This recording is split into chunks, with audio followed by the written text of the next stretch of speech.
श्रुतिस्मृतिपुराणानाम् आलयं करुणालयं नमामि भगवत्पादशङ्करं लोकशङ्करं शङ्करं शङ्कराचार्यं केशवं बादरायणं सूत्रभाष्यकृतौ वन्दे भगवन्तौ पुनः पुनः।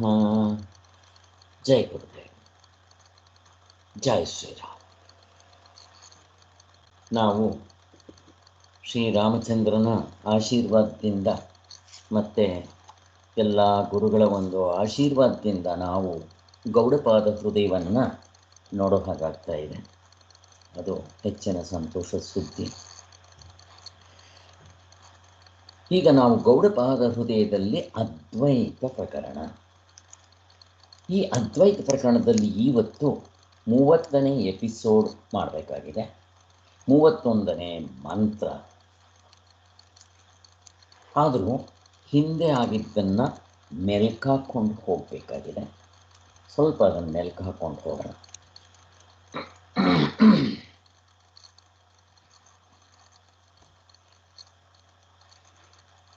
ಹಿಂದೆ ಹೇಳಿದ್ದರ ಸಾರಾಂಶ ನಮ್ಗೆ ಅಷ್ಟೆಲ್ಲ ಡೀಟೇಲಾಗಿ ಗೊತ್ತಾಗದೇ ಇದ್ದರೂ ಇಷ್ಟಂತೂ ತಿಳ್ಕೊಂಡ್ರೆ ಸಾಕು. ಇಲ್ಲಿ ಸತ್ಕಾರ್ಯವಾದ, ಅಸತ್ಕಾರ್ಯವಾದ ಮತ್ತು ಮಾಯಾ ಸತ್ಕಾರ್ಯವಾದ ಅಂತ ಮೂರಿದೆ. ಈ ಮಾಯಾ ಸತ್ಕಾರ್ಯವಾದದಲ್ಲಿ ಮಾತ್ರ ಆತ್ಮನು ಯಾತ್ರಿಂದಲೂ ಹುಟ್ಟಿಲ್ಲ, ಆತ್ಮನಿಂದ ಯಾವುದೂ ಹುಟ್ಟಿಲ್ಲ ಅನ್ನೋದು ಸ್ಪಷ್ಟವಾಗಿ ಗೊತ್ತಾಗುತ್ತೆ. ಇನ್ನು ಸತ್ಕಾರ್ಯವಾದ ಅಂತಂದರೆ ಕಪಿಲ ಸಾಂಖ್ಯರು, ಪಾತಂಜಲಗಳು ಹೇಳೋದು ಇರೋದ್ರಿಂದಲೇ ಹುಟ್ಟುತ್ತೆ ಅಂತ. ಅಂದರೆ ನಮ್ಮ ವೇದಾಂತ, ನಿಜವಾದ ವೇದಾಂತ ಬಿಟ್ಟು ಮಿಕ್ಕಿರೋರೆಲ್ಲ ಅನಾತ್ಮದ ವಸ್ತುವಿನಿಂದ ತಗೊಂಡು ಪ್ರಪಂಚ ಸೃಷ್ಟಿ ಮಾಡೋಕ್ಕೆ ಹೋಗ್ತಾರೆ. ನೀವು ಹೇಳ್ಬೋದು ವ್ಯವಹಾರದಲ್ಲೂ ಕೂಡ ಮಣ್ಣಿನಿಂದ ಮಡಿಕೆ ಎರಡೂ ಅನಾತ್ಮವೇ ಅಂತ.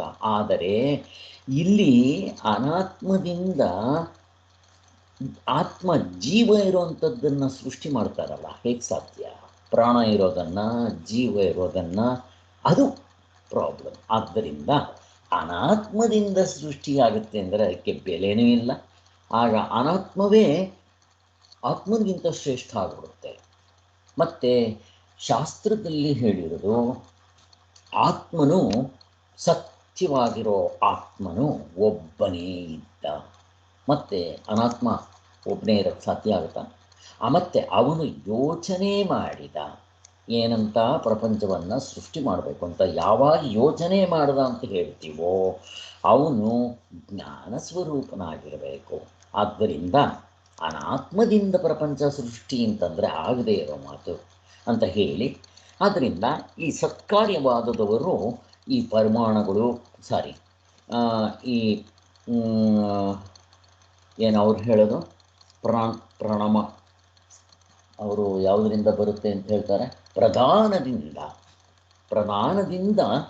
ಪ್ರಧಾನವೇ ಪರಿವರ್ತನೆಯಾಗಿ ಪ್ರಕೃತಿ ಆಗುತ್ತೆ. ಮತ್ತು ಈ ಪ್ರಕೃತಿ ಮತ್ತು ಪುರುಷರ ಸಂಯೋಗದಿಂದ ಪ್ರಪಂಚ ಹುಟ್ಟುತ್ತೆ ಅಂತ ಏನೇನೋ ಹೇಳ್ತಾರೆ.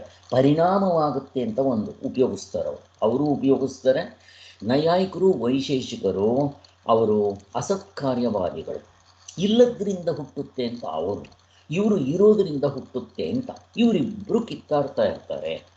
ಇವ್ರ ಜೊತೆಗೆ ಅಸತ್ಕಾರ್ಯವಾದಿಗಳು ಇನ್ಯಾರಪ್ಪ ಅಂತಂದರೆ ಬುದ್ಧಿಸಮ್ನವರು. ಒಟ್ಟಿನಲ್ಲಿ ಈ ನೈಯಾಯಿಕರು, ವೈಶೇಷಿಕರು ಮತ್ತು ಬುದ್ಧಿಸಮ್ನವರು ಅಸತ್ಕಾರ್ಯವಾದಿಗಳು. ಆದರೆ ಇವರಿಬ್ಬರಿಗೂ ಸ್ವಲ್ಪ ವ್ಯತ್ಯಾಸ ಇದೆ, ಅವು ನಮಗೇನು ಅಷ್ಟು ಇಂಪಾರ್ಟೆಂಟ್ ಅಲ್ಲ. ಒಟ್ಟಿನಲ್ಲಿ ಇನ್ನು ಇವರು ಯಾವುದೂ ಸರಿಯಿಲ್ಲ ಅಂತ ಹೇಳಿ ಮಾಯಾ ಸತ್ಕಾರ್ಯವಾದವೇ ಸರಿಯಾಗಿದೆ ಅಂತ ಹೇಳಿದ್ದು ಸಾಕು. ಇಷ್ಟು ನಾವು ತಿಳ್ಕೊಂಡ್ರೆ ಬೇಕಾದಷ್ಟಾಗಿ. ಈಗ ನಾವು ಸಾಧನೆ ಹಂತಕ್ಕೆ ಬರೋಣ. ಇದು ತುಂಬ ಇಂಪಾರ್ಟೆಂಟು. 29-30ನೇ ಶ್ಲೋಕದಲ್ಲಿ ಹೇಳಿದ್ರು, ಹೇಗೆ ನಮಗೆ ಕನಸು ಕಾಣುವಾಗ ಈ ಮನಸ್ಸಿನ ಅಲುಗಾಟದಿಂದ ಕನಸಾಗುತ್ತೆ ಅಂತ. ಯಾಕೆ ಕನಸಾಗಲಿ ಎಚ್ಚರವಾಗಲಿ ಮನಸ್ಸಿನ ಅಲುಗಾಟದಿಂದ, ಹೇಗೆ ಗಾಢ ನಿದ್ರೆಯಲ್ಲಿ ಮನಸ್ಸಿರುವುದಿಲ್ಲ, ಈಗ ನಾನು ಎದ್ದಿದ ತಕ್ಷಣ, ಕನಸು ಕಂಡಿದ ತಕ್ಷಣ, ಕನಸು ಬಿದ್ದಿದ ತಕ್ಷಣ ಅಲ್ಲಿ ಮನಸ್ಸು ಮೊದಲು ಉತ್ಪತ್ತಿ ಆಗುತ್ತೆ, ಅದರ ವೇವ್ಸ್. ಆದ್ದರಿಂದ ನನಗೆ ಕನಸಾಗುತ್ತೆ. ಅದೇ ರೀತಿ ಎದ್ದಿದ ತಕ್ಷಣ, ಎಚ್ಚರದಲ್ಲಿ ಮನಸ್ಸು ಕಂಡಿದ ತಕ್ಷಣ ಈ ಪ್ರಪಂಚ ಕಾಣಿಸ್ಕೊಳ್ಳುತ್ತೆ ಅಂತ ಹೇಳ್ತಾರೆ. ಇದನ್ನು ಕೂಡ ಅವರು ಹೇಳಿದರು.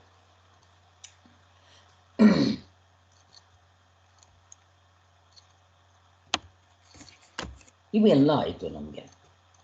ಈಗ ಅಲ್ಲಿಗೇನಾಯಿತು? ಈ ಪ್ರಪಂಚ ಅಂದರೆ ಅನಾತ್ಮ, ತೋರಿ ಹಾರೋದು, ಮತ್ತು ಇಲ್ಲದಂಗಾಗೋದು, ಬದಲಾವಣೆ ಆಗೋದು, ಮತ್ತು ದುಃಖಾಲಯ, ಏನು ಬೇಕಾದರೂ ಹೇಳ್ರಿ. ಇವು ಯಾವುದರಿಂದ ಆಯಿತು ಅಂತ? ಮನಸ್ಸಿನಿಂದ. ಹಾಗಾದರೆ ಇವಾಗ ನನಗೆ ಮೋಕ್ಷ ಯಾತ್ರಿಂದ ಆಗುತ್ತೆ? ಮತ್ತು ಈ ಹಾವು ಇಲ್ಲದಂಗೆ ಹೇಗೆ ಮಾಡ್ಕೋಬೇಕು? ಹಗ್ಗವನ್ನು ನಾನು ಕಂಡ್ಕೋಬೇಕು. ಹಾಗೆ ಇಲ್ಲಿ ಹಗ್ಗವನ್ನು ಕಂಡ್ಕೋಬೇಕು ಅಂದಿದ್ದ ತಕ್ಷಣ ಅಲ್ಲಿ ಹಗ್ಗವನ್ನು ಕಂಡುಕೊಳ್ಳೋ ಥರ ಇಲ್ಲ ಆತ್ಮನ ಕಂಡುಕೊಳ್ಳೋಕ್ಕಾಗಲ್ಲ. ಈ ಪ್ರಪಂಚ ನನಗೆ ಸತ್ಯವಾಗಿ ತೋರೋದಕ್ಕೆ, ಇದರ ಹಿಂತಡಿಕೆ ಕಾರಣ ಮನಸ್ಸು. ಏನು ಮಾಡಬೇಕು ಇವಾಗ? ಮನಸ್ಸು ಇಲ್ದಂಗೆ ಮಾಡ್ಕೊಳ್ರಿ. ಹೇಗೆ ಮಾಡ್ಕೊಳ್ಳೋದು? ಪರಮಾತ್ಮನು ಸ್ಯಾಂಪಲ್ ಕೊಟ್ಟಿದ್ದಾನೆ ನಿದ್ದೆಯಲ್ಲಿ. ಆ ನಿದ್ದೆಯಲ್ಲಿ ಪರಮಾತ್ಮ ಬಿಡಿಸಿರೋದು. ಆದರೆ ನಿದ್ದೆ ಮಾಡಿದವರೆಲ್ಲ ಮುಕ್ತರಾಗೋದಿಲ್ಲ, ಸಮಾಧಿ ಬಂದವರೆಲ್ಲ ಮುಕ್ತರಾಗೋದಿಲ್ಲ, ನಮಗೆ ಗೊತ್ತಿದೆ. ಅಲ್ಲಿ ತಾತ್ಕಾಲಿಕವಾಗಿ ಮನಸ್ಸು ಲಯವಾಗಿರುತ್ತೆ ಅನ್ನೋದು ಗೊತ್ತು. ಈಗೇನು ಮಾಡಬೇಕು? ಶಾಸ್ತ್ರಾಚಾರ್ಯರಿಂದ ಸಂಸ್ಕಾರ ಹೊಂದಿದ ಮನಸ್ಸು ತನವನ್ನು ಬಿಟ್ಟರೆ ಆತ್ಮನಾಗ್ತೀವಿ. ಈಗ ಇಲ್ಲಿ ಸಾಧನೆ, ಇಲ್ಲಿ ನಮಗೆ ಶುರುವಾಗುತ್ತೆ. ಹಿಂದಿಂದಕ್ಕೂ ಇದಕ್ಕೂ ಕನೆಕ್ಷನ್ನು ಹೀಗೆ ತಗೋಬೇಕಾಗುತ್ತೆ. ಹೋಗೋಣ ಇವತ್ತು 30ನೇ ಪ್ರಕರಣ, 31ನೇ ಮಂತ್ರ. ಮನೋದೃಶ್ಯತ್ಯಮಿದಂ ದ್ವೈತಂ ಯತ್ಕಿಂಚಿತ್ ಸಚರಾಚರಂ ಮನಸೋ ಹ್ಯಮಮಾನಿ ಭಾವೇ ದ್ವೈತಂ ನೈಪೋಪಲಭ್ಯತೆ ಅಂತ. ಇದರ ಅರ್ಥ ಏನಪ್ಪ ಅಂತಂದರೆ, ಈ ಪ್ರಪಂಚ ಹೇಗಿದೆ? ಪ್ರಪಂಚ ಅಂತಂದರೆ ಅವಸ್ಥೆ ಒಳಗಿರೋರು ಅರ್ಥ ಡಜನ್ ಪೂರ್ತಿ ತಗೋಬೇಕು, ಇನ್ಕ್ಲೂಡಿಂಗ್ ಅವಸ್ಥೆ. ಚರ ಅಚರಾತ್ಮಕವಾಗಿದೆ. ಚರ ಅಂದರೆ ಚಲಿಸೋದು, ಅಚರ ಅಂದರೆ ಚಲಿಸ್ತಾ ಇರೋದು. ಈ ಚಲಿಸ್ತಾ ಇರೋದರಲ್ಲಿ ಎರಡಿದೆ, ಚೇತನ ಅಚೇತನ. ಈಗ ಚೇತನ ಅಂದರೆ ಯಾವುದು? ಗಿಡ, ಮರ, ಬಳ್ಳಿ, ಪ್ರಾಣಿಗಳು, ಮನುಷ್ಯರು, ದೇವತೆಗಳು. ಇನ್ನು ಅಚೇತನ ಅಂದರೆ ಪಂಚಭೂತಗಳು. ಕಾ ಅಂದರೆ ಈ ಭೂಮಿ, ಜಲ, ಅಗ್ನಿ, ವಾಯು, ಇವೆಲ್ಲ ಅಚೇತನಗಳು ಅಲ್ವಾ? ಒಟ್ಟಿನಲ್ಲಿ ಪ್ರಪಂಚ ಅಂದರೆ ಚರ ಅಚರಾತ್ಮಕ, ಮತ್ತು ಅದರಲ್ಲಿ ಚೇತನ ಅಚೇತನ. ಹೀಗೆ ಬೇಕಾದರೂ ಹೇಳಿ, ಅಥವಾ ನಮಗೆ ಗೊತ್ತಿರೋ ಹಾಗೆ ಈ ಅವಸ್ಥೆ ಇನ್ಕ್ಲೂಡಿಂಗ್ ಅರ್ಧ ಡಜನ್ ಮುಗಿದೋಯ್ತು. ನೀವು ಹೇಗೆ ಬೇಕಾದರೂ ಹೇಳಿ. ಅಥವಾ ಅನಾತ್ಮ ಅಂತ ಅನ್ನಿ, ಅಥವಾ ತೋರೋದು, ಹಾರೋದು, ವಿಷಯವಾಗಿರುವುದು. ನೀವು ಹೇಗೆ ಹೇಳಿದ್ರು ಪ್ರಪಂಚ ಅಂತಂದರೆ ಇಷ್ಟೇ ಡೆಫಿನೇಷನ್. ಇದು ಯಾತ್ರಿಂದ ತೋರ್ತಾ ಇದೆ ಅಂದರೆ ಮನಸ್ಸಿನಿಂದ ತೋರ್ತಾ ಇದೆ. ಹಿಂದಿನ ಶ್ಲೋಕದಲ್ಲಿ ಹೇಳಿದ್ರಲ್ಲ, ಮನಸ್ಸು ಇದ್ದರೆ ಪ್ರಪಂಚ. ಊರ್ಕೊಂಟೆ ಪರಮಾತ್ಮಡು, ಮಿಸುಕುತ್ತೆ ಜೀವಾತ್ಮಡು. ಮಿಸ್ಕೋದು ಅಂದ್ರೆ ಯಾವುದು? ಮನಸ್ಸು. ಆದ್ದರಿಂದ ಈ ದ್ವೈತವೆಲ್ಲವೂ ಮನೋದೃಶ್ಯವಾಗಿದೆ. ಈ ಅನಾತ್ಮ, ಈ ದ್ವೈತ ಅಂತ ಏನು ಹೇಳ್ತೀವೋ ಮನಸ್ಸಿನಿಂದ ಆಗಿದೆ. ಈಗ ನನಗೆ ಈ ಪ್ರಪಂಚ ಸತ್ಯ ಅಲ್ಲ, ಆತ್ಮನೇ ಸತ್ಯ. ಹಾಗಾದರೆ ಈ ಪ್ರಪಂಚ ಇಲ್ದಂಗೆ ಮಾಡ್ಕೋಬೇಕಾ? ಮತ್ತೇನು ಮಾಡಬೇಕು? ಪ್ರಪಂಚ ಇಲ್ದಂಗೆ ಪ್ರವಿಳಯ ಮಾಡ್ಕೊಳ್ಳೋದು ಕೆಲವರು ಹೇಳ್ತಾರೆ, ತಪ್ಪದು. ನಾವೆಲ್ಲ ಹಿಂದೆ ನೋಡಿದ್ದೀವಿ. ಹಾಗಲ್ಲ. ಮತ್ತೇನು ಮಾಡಬೇಕು? ಇಲ್ಲಿ ರೆಕ್ಟಿಫೈ ಮಾಡ್ಕೋಬೇಕು. ಪ್ರಪಂಚ ಇಲ್ದಂಗೆ ಮಾಡ್ಕೊಳ್ಳೋದು ಕಷ್ಟ, ಬೇರೆಯವ್ರನ್ನ ಕರೆಕ್ಟ್ ಮಾಡೋದು ಕಷ್ಟ, ಅವ್ರು ಇಲ್ದಂಗೆ ಮಾಡೋದು ತುಂಬ ಕಷ್ಟ. ನೀವು ನಿಮ್ಮ ಮನಸ್ಸನ್ನು ಇಲ್ದಂಗೆ ಮಾಡ್ಕೊಳ್ರಿ. ನಿದ್ದೆಯಲ್ಲಿ ನೋಡ್ರಿ, ದೇವ್ರು ಕೊಟ್ಟಿರೋ ಸ್ಯಾಂಪಲ್ನಲ್ಲಿ ಮನಸ್ಸಿಲ್ಲ, ಪ್ರಪಂಚ ಇಲ್ಲ, ನಿಮಗೆ ದ್ವೈತ ಇಲ್ಲ, ಸುಖ ದುಃಖ ಇಲ್ಲ, ಶೋಕ ಮೋಹಗಳಿಲ್ಲ. ಎಲ್ಲಿ ಸುಖ ದುಃಖ ಇಲ್ಲವೋ ಅಲ್ಲಿ ರಾಗದ್ವೇಷಗಳಿಲ್ಲ. ಎಲ್ಲಿ ರಾಗದ್ವೇಷಗಳಿಲ್ಲವೋ ಅಲ್ಲಿ ಪಡಿಬೇಕು, ಪಡಿಬಾರ್ದು. ಸುಖ ಪ್ರಾಪ್ತಿ ದುಃಖ ನಿವೃತ್ತಿ ಕ್ವಶ್ಚನ್ ಇಲ್ಲ. ಯಾವಾಗ ಅದಿಲ್ವೋ ಆಗ ಕರ್ಮ ಇಲ್ಲ. ಕರ್ಮ ಯಾವಾಗ ಇಲ್ವೋ ಆವಾಗ ಜನ್ಮ ಇಲ್ಲ. ಜನ್ಮ ಯಾವಾಗ ಇಲ್ವೋ ಹುಟ್ಟು ಸಾವುಗಳಿಲ್ಲ. ಮುಗಿದಾಯ್ತು. ಹೇಗಿದೆ. ಸೊ ಇದಕ್ಕೆಲ್ಲ ಕಾರಣ ಏನು ಹೇಳ್ತಾರೆ? ಇಷ್ಟಕ್ಕೂ ಹಿಂತಡಿಕೆ ಒಂದು ಕಾರಣ ಇದೆ. ಇಲ್ಲಿ ಮನಸ್ಸು ಅಂತ ಹೇಳಿದ್ರು, ಆ ಮನಸ್ಸಿಗೂ ಹಿಂತಡಿಕೆ ಒಂದು ಕಾರಣ ಇದೆ. ಯಾವುದು ನಾನು ಪ್ರಶ್ನೆ ಕೇಳ್ತಾ ಇದ್ದೆ, ಯಾವುದು?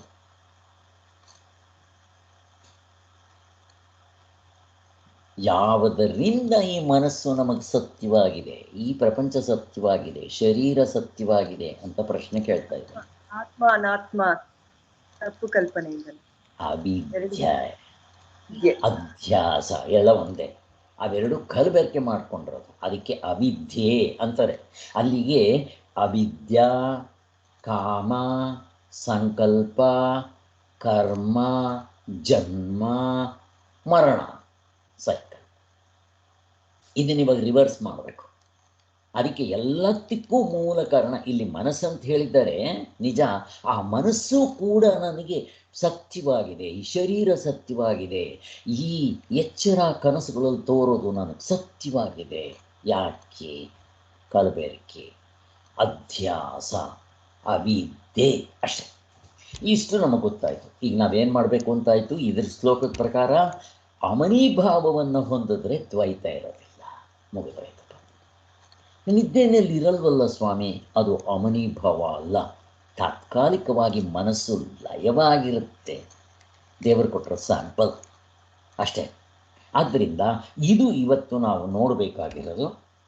ಇಷ್ಟು ನಮ್ಗೆ ಗೊತ್ತಾಯಿತು. ಅಲ್ಲಿಗೇನಾಯಿತು?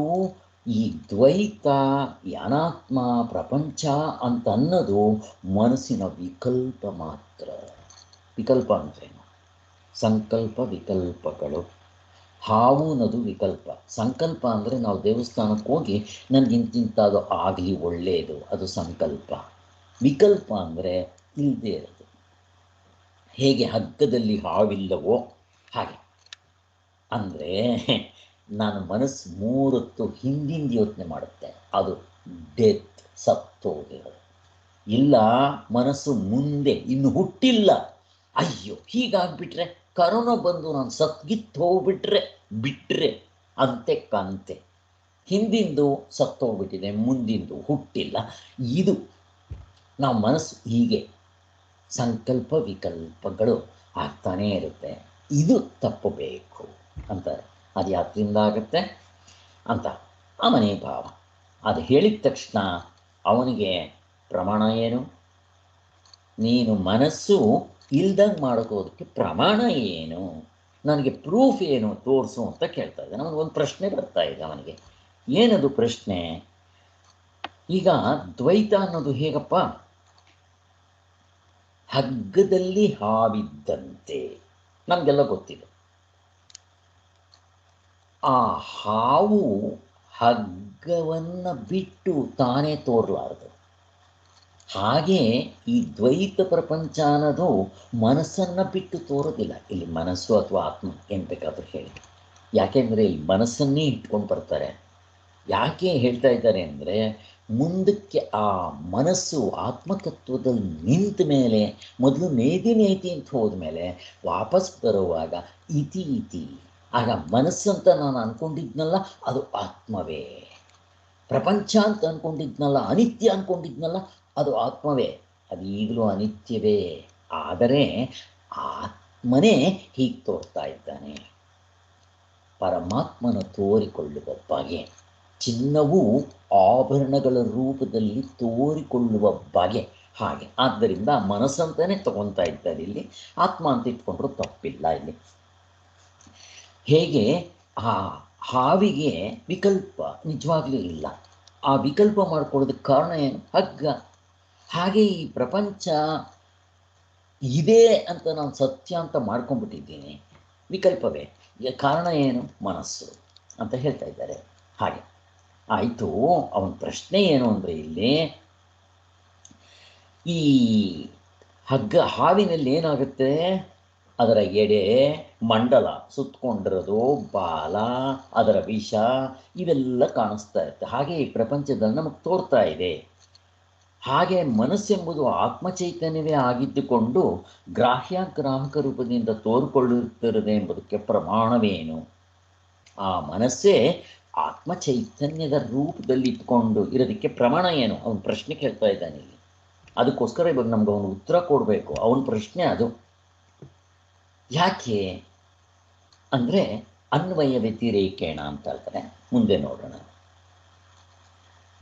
ಸೊ ಅದಕ್ಕೆ ಉತ್ತರ ಕೊಡ್ತಾ ಇವರು, ಹೌದು, ಈ ಪ್ರಪಂಚ ದ್ವೈತ ಪ್ರಪಂಚ ತೋರ್ಬೇಕಾದ್ರೆ ಇದಕ್ಕೆ ಇದೆಲ್ಲವೂ ಮನಸ್ಸೇ. ಈ ಗಾಢನಿದ್ರೆಯಲ್ಲಿ ನೋಡ್ರಿ, ಪ್ರಪಂಚ ಇರಲ್ಲ. ಎದ್ದಿದ ತಕ್ಷಣ ಪ್ರಪಂಚ ನನಗೆ ಸತ್ಯವಾಗಿರುತ್ತೆ. ಯಾಕೆ? ಮನಸ್ಸು. ಏಕೆಂದರೆ ಮನಸ್ಸಿರುವಾಗ ಮಾತ್ರ ಈ ದ್ವೈತ ಪ್ರಪಂಚ. ಆದ್ದರಿಂದ ನನಗೇನಾಗುತ್ತೆ, ಯಾವಾಗ ಈ ಪ್ರಪಂಚ ನನಗೆ ಸತ್ಯವಾಗಿರುತ್ತೋ ಸುಖ ದುಃಖಗಳು, ಯಾವಾಗ ನನಗೆ ಸುಖ ದುಃಖಗಳು, ಆ ದುಃಖ ಅಂತಂದರೆ ಹಾವು ಓಡೋಗ್ಬೇಕು, ಸುಖ ಅಂತಂದರೆ ಅದು ಬೆಳ್ಳಿ ಸಮುದ್ರದ ದಡದಲ್ಲಿ ಎತ್ಕೊಳ್ಳೋಕೆ ಹೋಗಬೇಕು. ಅಲ್ಲಿಗೆ ಸುಖ ಪ್ರಾಪ್ತಿ ದುಃಖ ನಿವೃತ್ತಿ ನಡೀತು. ನೋಡಿ, ಕರ್ಮ ಶುರು ಆಯಿತು. ಕಾಮ, ಕಾಮದಿಂದ ಸಂಕಲ್ಪ, ಸಂಕಲ್ಪದಿಂದ ಕರ್ಮ, ಶುರುವಾಯಿತು ನಮ್ಮ ಸೈಕಲ್ ಅಂತ ಆವಾಗಲೇ ಹೇಳಿದ್ವಲ್ಲ, ಹಾಗೆ ಶುರುವಾಗ್ತಾ ಇದೆ ಅಂತ ಹೇಳ್ತಾ ಇದ್ದಾರೆ. ಅದಿಲ್ಲದಿದ್ದಾಗ, ಈ ಸೈಕಲ್ ಇಲ್ಲ ಅಂತ ಇಟ್ಕೊಳ್ರಿ, ಎಲ್ಲ ಹಿಂದಕ್ಕೆ ಹಾಗೇ ಬ್ಯಾಕ್ ಬಂದುಬಿಡ್ರಿ. ಅವಿದ್ಯೆನೇ ಅಲ್ಲಿ, ಆವಾಗ ಅಜ್ಞಾನ ಇಲ್ಲ, ಆವಾಗ ಮನಸ್ಸಿಲ್ಲ. ಯಾವಾಗ ಮನಸ್ಸಿಲ್ವೋ ಆಗ ದ್ವೈತ ಇಲ್ಲ. ಆದರೆ ಒಂದಿಲ್ಲಿ, ನಮಗೆ ಮುಕ್ತರು ಆದಮೇಲೂ ಈ ಶರೀರ ಹಾಗೇ ಇರುತ್ತೆ, ಕಾಣ್ತಾ ಇರುತ್ತೆ. ಪ್ರಪಂಚವೂ ಹೀಗೆ ಇರುತ್ತೆ, ಮನಸ್ಸು ಹೀಗೆ ಇರುತ್ತೆ. ಅವೆರಡಕ್ಕೂ ವ್ಯತ್ಯಾಸ ಆಮೇಲೆ ಹೇಳ್ತೀವಿ. ಮುಕ್ತರಾಗಕ್ಕೆ ಮೊದಲು ಇರೋ ಮನಸ್ಸಿಗೂ ಮುಕ್ತರು ಆದ ಮೇಲೆ ಇರೋ ಮನಸ್ಸಿಗೂ ವ್ಯತ್ಯಾಸ ಆಮೇಲೆ ಅವರೇ ತೋರಿಸ್ತಾರೆ. ಅದನ್ನು ಆಮೇಲೆ ನೋಡೋಣ. ಈ ಒಟ್ಟಿನಲ್ಲಿ ಇಷ್ಟು ತಿಳ್ಕೊಳ್ಳಿ ಸಾಕು.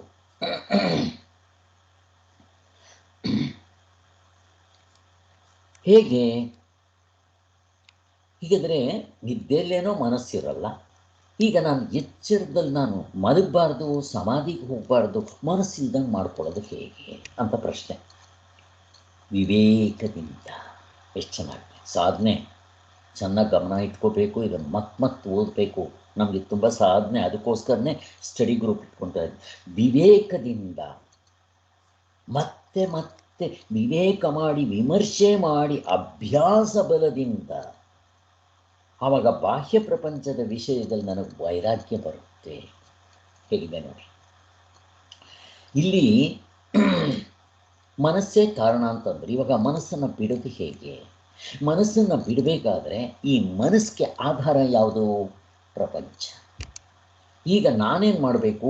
ವಿವೇಕದಿಂದ ಈ ಪ್ರಪಂಚ ಸತ್ಯ ಅಲ್ಲ, ಹುಸಿ ತೋರಿಕೆ, ತೋರಿ ಹಾರೋದು, ಕನಸಿನ ಥರ ಅಷ್ಟೇ, ಇದು ಹೀಗೆ ಮಾಯಾ ಪ್ರಪಂಚ ಅಂತ ಎಲ್ಲ ನಾನು ಮೆಲುಕು ಹಾಕಬೇಕು. ಯಾವಾಗ ನನಗೆ ಈ ನಿತ್ಯಾನಿತ್ಯ ವಸ್ತುಗಳ ವಿವೇಕ ಆಗುತ್ತೋ ಚೆನ್ನಾಗಿ, ಆವಾಗ ನನಗೆ ಆ ವಸ್ತುಗಳ ಮೇಲೆ ಮೋಹ ಕಡಿಮೆ ಆಗುತ್ತೆ. ಆಗ ನನಗೆ ಆ ವಸ್ತುಗಳು ಬೇಕು ಅನಿಸಲ್ಲ. ಯಾಕೆ? ನಾನು ಗಾಢನಿದ್ರೆಯಲ್ಲಿ ನನ್ನ ನಿಜವಾದ ಸ್ವರೂಪ ಆತ್ಮನ ಗುರುತಿಸಿದ್ರಿಂದ, ಅವನು ಆನಂದ ಸ್ವರೂಪವಾಗಿರೋದರಿಂದ, ಆ ಆನಂದಕ್ಕೋಸ್ಕರ, ಸುಖ ದುಃಖಗಳಿಗೋಸ್ಕರ ನನ್ನ ಕರ್ಮ ನಡೀತಾ ಇದ್ದಿದ್ದು. ಅದಕ್ಕೋಸ್ಕರ ನಾನು ಪ್ರಪಂಚದ ಕಡೆ ಓಡ್ತಾ ಇದ್ದೆ. ಯಾವಾಗ ನನಗೆ ಇದು ನನ್ನ ಅನುಭವದಲ್ಲಿ ಮುಕ್ತರಾಗಿರೋ ಅನುಭವ ಅಲ್ಲ, ಎಚ್ಚರ ಕನಸು ನಿದ್ದೆ ಅನ್ನೋ ಅನುಭವದಿಂದ ನನ್ನ ಅನುಭವದಲ್ಲೇ ತೋರಿಸಿದ್ರಿಂದ ಹೌದು ಅಂತ ನನಗೆ ಗೊತ್ತಾಗಿ, ಈಗ ನಾನು ಪ್ರಪಂಚದ ಕಡೆ ಓಡೋದನ್ನು ಬಿಟ್ಟೆ. ಯಾವಾಗ ಪ್ರಪಂಚದ ಕಡೆ ಅನಿತ್ಯ ಅಂತ ಗೊತ್ತಾಯಿತೋ ನಿಮಗೆ ವೈರಾಗ್ಯ ಬರೋಕ್ಕೆ ಶುರುವಾಗುತ್ತೆ. ಇದು ಇಂಪಾರ್ಟೆಂಟ್. ವೈರಾಗ್ಯ ಸುಮ್ಮನೆ ಬರಲ್ಲ. ಸುಮ್ಮನೆ ಏನು ಮಾಡಿದ್ರೂ ಬರೋಲ್ಲ ವೈರಾಗ್ಯ. ಈ ರೀತಿ ಮತ್ತೆ ಮತ್ತೆ ಮೆಲ್ಕು ಹಾಕ್ಬೇಕು. ಇದು ಒಂದಿನದ ಕೆಲಸ ಅಲ್ಲ. ಇದು ಎಷ್ಟು ಜನ್ಮಗಳು ಮಾಡಬೇಕು. ಒಂದು ಕಡೆ ಜಪ ಮಾಡ್ತಾ ಇರಬೇಕು, ಒಂದು ಕಡೆ ಯಮ ನಿಯಮಗಳು, ಕರ್ತೃತಂತ್ರ ಒಂದು ಕಡೆ ಪರಂಪರಾ ಸಾಧನ, ಸಹಕಾರಿ ಸಾಧನ, ನೇರಾದ ಸಾಧನ, 3 ಸಾಧನಗಳನ್ನ ಜೊತೆಯಲ್ಲಿ ಜನ್ಮಾಂತರಗಳಿಂದ ಮಾಡಬೇಕು. ಅದಕ್ಕೆ ಎಷ್ಟೋ ಜನ್ಮದ ಸಂಸ್ಕೃತಿ ಅಂತಾರೆ. ಇಲ್ದಿದ್ರೆ ಹಾಗೆಲ್ಲ ಬರೋದಿಲ್ಲ. ಏನು ಸುಮ್ಮನೆ ಒಂದಿನ ಮಾಡೋದು, ಅರ್ಧ ಗಂಟೆ ಮಾಡೋದಲ್ಲ. ಪ್ರತಿ ಜನ್ಮದಲ್ಲೂ ಅವನು ಫುಲ್ ಟೈಮ್ ಜಾಬ್ ಮಾಡಬೇಕು ಅಂತ ಹೇಳ್ತಾರೆ. ಅಟ್ಲೀಸ್ಟ್ ಮುಕ್ತನಾಗೋ ಕೊನೆಯ ಸಮಯದಲ್ಲಿ ಅವನು ಈ ರೀತಿ ಸಾಧನೆ ಮಾಡಬೇಕು ಅಂತ ಹೇಳ್ತಾರೆ. ಯಾವಾಗ ಪ್ರಪಂಚ ಸುಳ್ಳು, ಅನಿತ್ಯ ಅಂತ ನಾನು ವೈರಾಗ್ಯ ಬರುತ್ತೋ ಆಗ ಏನಾಗುತ್ತೆ? ಸೌದೆ ಇದ್ದರೆ ಉರಿಬೇಕು, ಸೌದೆನೇ ಇಲ್ಲಪ್ಪ, ಹೋಗಿ ಅದಕ್ಕೆ ಪೆಟ್ರೋಲ್ ಹಾಕಬೇಕು, ಸೀಮೆಣ್ಣೆ ಹಾಕಬೇಕು, ಬೆಂಕಿ ಕಟ್ಟಿ ಗೀಜಿಡಬೇಕು. ಈಗ ಬೆಂಕಿ ಕಡ್ಡಿ ಇಲ್ಲ, ಸೀಮೆಣ್ಣೆ ಇಲ್ಲ, ಪೆಟ್ರೋಲ್ ಇಲ್ಲ, ಹೇಗೆ ಹತ್ಕೋಬೇಕು? ಸೌದೆ ಇದೆ ಅಂತಲೇ ಇಟ್ಕೊಳ್ರಿ, ಹತ್ಕೊಳ್ಳೋಕ್ಕೆ ಸಾಧ್ಯ ಇಲ್ಲ. ಅಥವಾ ನೀವು ಹೇಳ್ಬೋದು ಕಾಡ್ಗಿಚ್ಚು ಅಂತ, ಅಲ್ಲಿ ಪೆಟ್ರೋಲು ಬೇಡ, ಸೀಮೆಣ್ಣೆ ಬೇಡ, ಬೆಂಕಿ ಕಡ್ಡಿ ಬೇಡ, ಅದು ಒಂದೊಂದು ಮರನ ತಿಕ್ಕೊಂಡು ಒಣಗಿಬಿಟ್ಟಿರುತ್ತೆ, ಕಾಡ್ಗಿಚ್ಚಿಂದ ಬೆಂಕಿ ಉತ್ಪತ್ತಿ ಆಗ್ಬಿಡ್ಬೋದು ಅಂತ. ಈಗ ಆ ಗಿಡಗಳೇ ಇಲ್ಲ, ಒಣಗಿರೋ ಗಿಡಗಳೇ ಇಲ್ಲ, ಈಗ ಬೆಂಕಿ ಎಲ್ಲಿಂದ ಹತ್ಕೋಬೇಕು? ಅಂದರೆ ನಿಮ್ಮ ಮನಸ್ಸು ಸಂಕಲ್ಪ ವಿಕಲ್ಪ ಮಾಡಬೇಕಾದ್ರೆ ಅನಾತ್ಮ ವಸ್ತುಗಳು ಇದ್ದರೆ ಸಂಕಲ್ಪ ವಿಕಲ್ಪ. ವಸ್ತುಗಳು ಇವಾಗ ಸತ್ಯ ಅಲ್ಲ ಅಂತ ನನಗೆ ಗೊತ್ತಾಗಿದ್ದೆಲ್ಲ, ಅನುಭವದಿಂದ ಮಾಡ್ಕೊಂಡಿದ್ದೀನಲ್ಲ, ಇನ್ನೂ ಪೂರ್ತಿ ಮುಕ್ತನಾಗಿಲ್ಲ. ಆದರೆ ನನಗೆ ಈ ಸಾಧನೆ, ಕೊನೆ ಹಂತದ ಸಾಧನೆ ಮಾಡೋದಕ್ಕೆ ನನಗೆ ಆಸಕ್ತಿ ಬಂದು ಅಷ್ಟು ನನಗೆ ವೈರಾಗ್ಯ ಬಂದಿದೆ. ಇನ್ನೂ ನನ್ನ ಕಾಮಕ್ರೋಧ ಲೋಭ ಮೋಹ ಮದ ಮಾತ್ಸರ್ಯಗಳು ಹೋಗಿಲ್ಲ, ಚೆನ್ನಾಗಿ ಅರ್ಥ ಮಾಡ್ಕೊಳ್ಳಿ. ಆದರೆ ನನಗೆ ಈ ಪ್ರಪಂಚದಲ್ಲಿ ನಿಸ್ಸಾರತೆ ಏನೂ ಇಲ್ಲ, ನನಗೇನು ಬೇಡ.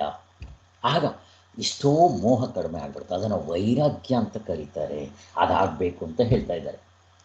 ಯಾವಾಗ ನನಗೆ ಈ ರೀತಿ ಗೊತ್ತಾಗುತ್ತೋ ಆ ಮನಸ್ಸು ಹಗ್ಗದಲ್ಲಿ ಹಾವನ್ನು ನಿರೋಧ ಮಾಡೋ ಹಾಗೆ, ಮನಸ್ಸು ನಿದ್ರೆಯಲ್ಲಿ ತಾನೇ ಅಡಗಿರುವಂತೆ ಅಲ್ಲಿ ಲೈವ್ ಆಗಿರುತ್ತೆ. ಆವಾಗ ದ್ವೈತವು ಕಾಣೋದೇ ಇಲ್ಲ. ತನಿ ನಿದ್ರೆಯಲ್ಲಿ ಮನಸ್ಸು ಇಲ್ಲದೆ ಇರುವಾಗ ದ್ವೈತ ಇರೋದಿಲ್ಲ, ಅದೆಲ್ರಿಗೂ ಗೊತ್ತೇ ಇದೆ. ಈಗ ಇಲ್ಲೇನು ಮಾಡಬೇಕು? ನಾನು ಈ ಮನಸ್ಸು ಆ ಮನಸ್ಸಾಗಿ ಮಾಡ್ಕೋಬೇಕು, ನಿರೋಧದಿಂದ ಮನಸ್ಸು ಇಲ್ಲದಿರುವ ಹಾಗೆ ಮಾಡ್ಕೋಬೇಕು. ಆವಾಗೇನಾಗುತ್ತೆ? ದ್ವೈತ ಇರೋದೇ ಇಲ್ಲ ಅನ್ನೋದು ತತ್ವದರ್ಶಿಗಳಿಗೆ ಗೊತ್ತಾಗಿರುತ್ತೆ. ಯಾರು ಮುಕ್ತರಾಗಿರ್ತಾರೋ, ಶಾಸ್ತ್ರವನ್ನು ಸರಿಯಾಗಿ ತಿಳ್ಕೊಂಡು ಆ ತತ್ವದಲ್ಲಿ ನಿಂತಿರ್ತಾರೋ ಅವರು ಗೊತ್ತಾಗುತ್ತೆ. ಅವರು ಹೇಳಿದ್ದಾರೆ, ಇದು ಅನುಭವದ ಮಾತು. ಹೀಗೆ ಮನಸ್ಸಿದ್ದರೆ ದ್ವೈತ ಇರುತ್ತೆ, ಅದು ಇಲ್ವಾ? ದ್ವೈತ ಇಲ್ಲ. ದ್ವೈತ ಅಂತಂದರೆ ಪ್ರಪಂಚ ಇಲ್ಲ, ಪ್ರಪಂಚ ಅಂದರೆ ಅನಾತ್ಮ ಇಲ್ಲ. ಮತ್ತೆ ತೋರೋದಿಲ್ಲ ಅಂತಲ್ಲ, ತೋರಲಿ. ಮತ್ತು ವ್ಯತ್ಯಾಸ ಏನು? ವ್ಯತ್ಯಾಸ ಏನು ಹೇಳಿ? ಪ್ರಪಂಚ ಮುಕ್ತನಾಗೋಕ್ಕೆ ಮೊದಲು ತೋರ್ತಾ ಇರುತ್ತೆ, ಮುಕ್ತನ ಆದಮೇಲೂ ಹಾಗೇ ಇರುತ್ತೆ, ಅಲ್ಲಿ ಏನೂ ಬದಲಾವಣೆ ಆಗೋದಿಲ್ಲ. ವ್ಯತ್ಯಾಸ ಏನಾಗುತ್ತೆ? ಪ್ರಶ್ನೆ ಕೇಳ್ತಾರೆ. ಅವನು ಅನುಭವದಿಂದ ತಿಳ್ಕೊಂಡಿರ್ತಾನೆ ಸರ್, ಆತ್ಮ ಇದು ಪರಮಾತ್ಮನೇ ತೋರುವ ಬಗೆ ಪ್ರಪಂಚ ಅಂತ. ಸರಿ, ನನಗೆ ರಿಸಲ್ಟ್ ಏನಾಗಿರುತ್ತೆ? ನನಗೆ ಇಲ್ಲಿ ಪ್ರಪಂಚ ಅದೇ ಥರ ತೋರುತ್ತೆ, ನನಗೆ ರಿಸಲ್ಟ್ ಏನಾಗಿರುತ್ತೆ? ಆನಂದ ಸ್ವರೂಪ, ಆನಂದ ಅದಕ್ಕಿಂತ ಹೆಚ್ಚಾಗಿ ಮೋಕ್ಷವೆಲ್ಲ ಮಾತಾಡ್ಬಿಡ್ತಾರೆ.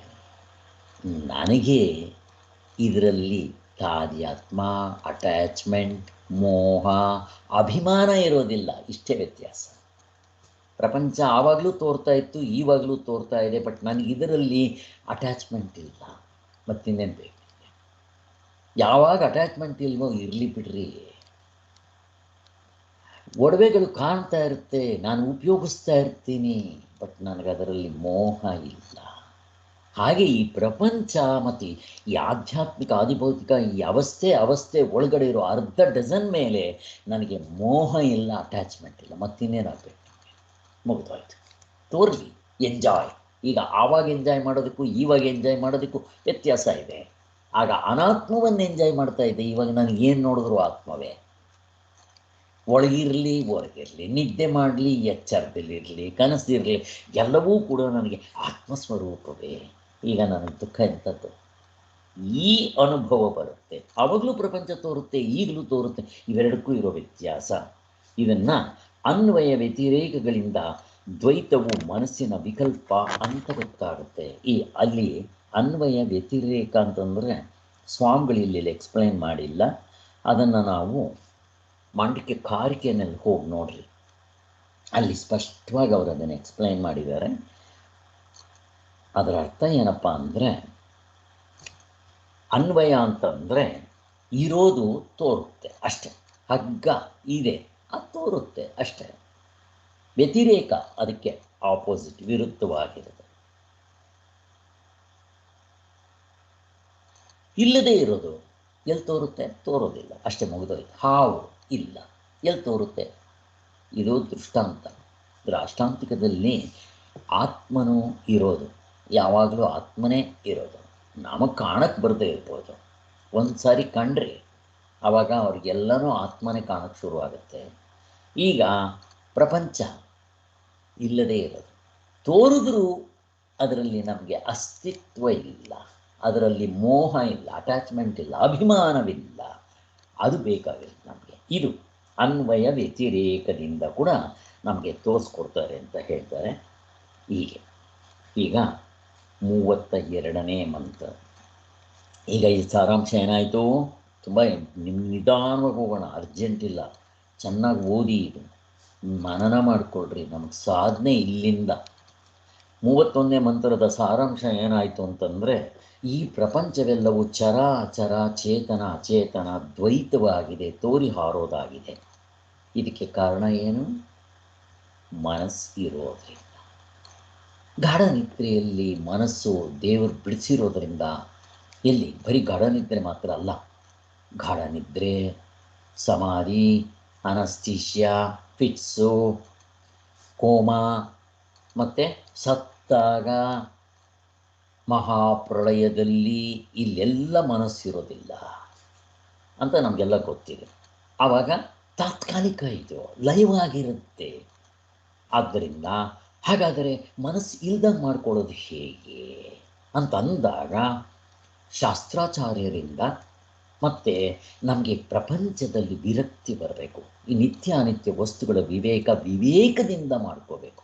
ವಿವೇಕ, ವೈರಾಗ್ಯ, ಅಭ್ಯಾಸ ಬಲದಿಂದ ನಾನು ಮಾಡಿಕೊಂಡಾಗ ಆಗ ಪ್ರಪಂಚ ಅನಿತ್ಯ ಅಂತ ಗೊತ್ತಾಗುತ್ತೆ. ತೋರಲಿ, ಒಡವೆಗಳು ತೋರಲಿ, ತೋರಿದ ತಕ್ಷಣ ಅವು ಸತ್ಯವಲ್ಲ ಅಂತ ನನಗೆ ಗೊತ್ತಿರುತ್ತೆ. ಯಾಕೆ? ಕರಗಿಸಿದ್ರು ಇರೋಲ್ಲ, ಅಲ್ಲಿಗೆ ಅದರ ಹಿಂತಡಿಕೆ ಇರೋ ಚಿನ್ನವೇ ಸತ್ಯ.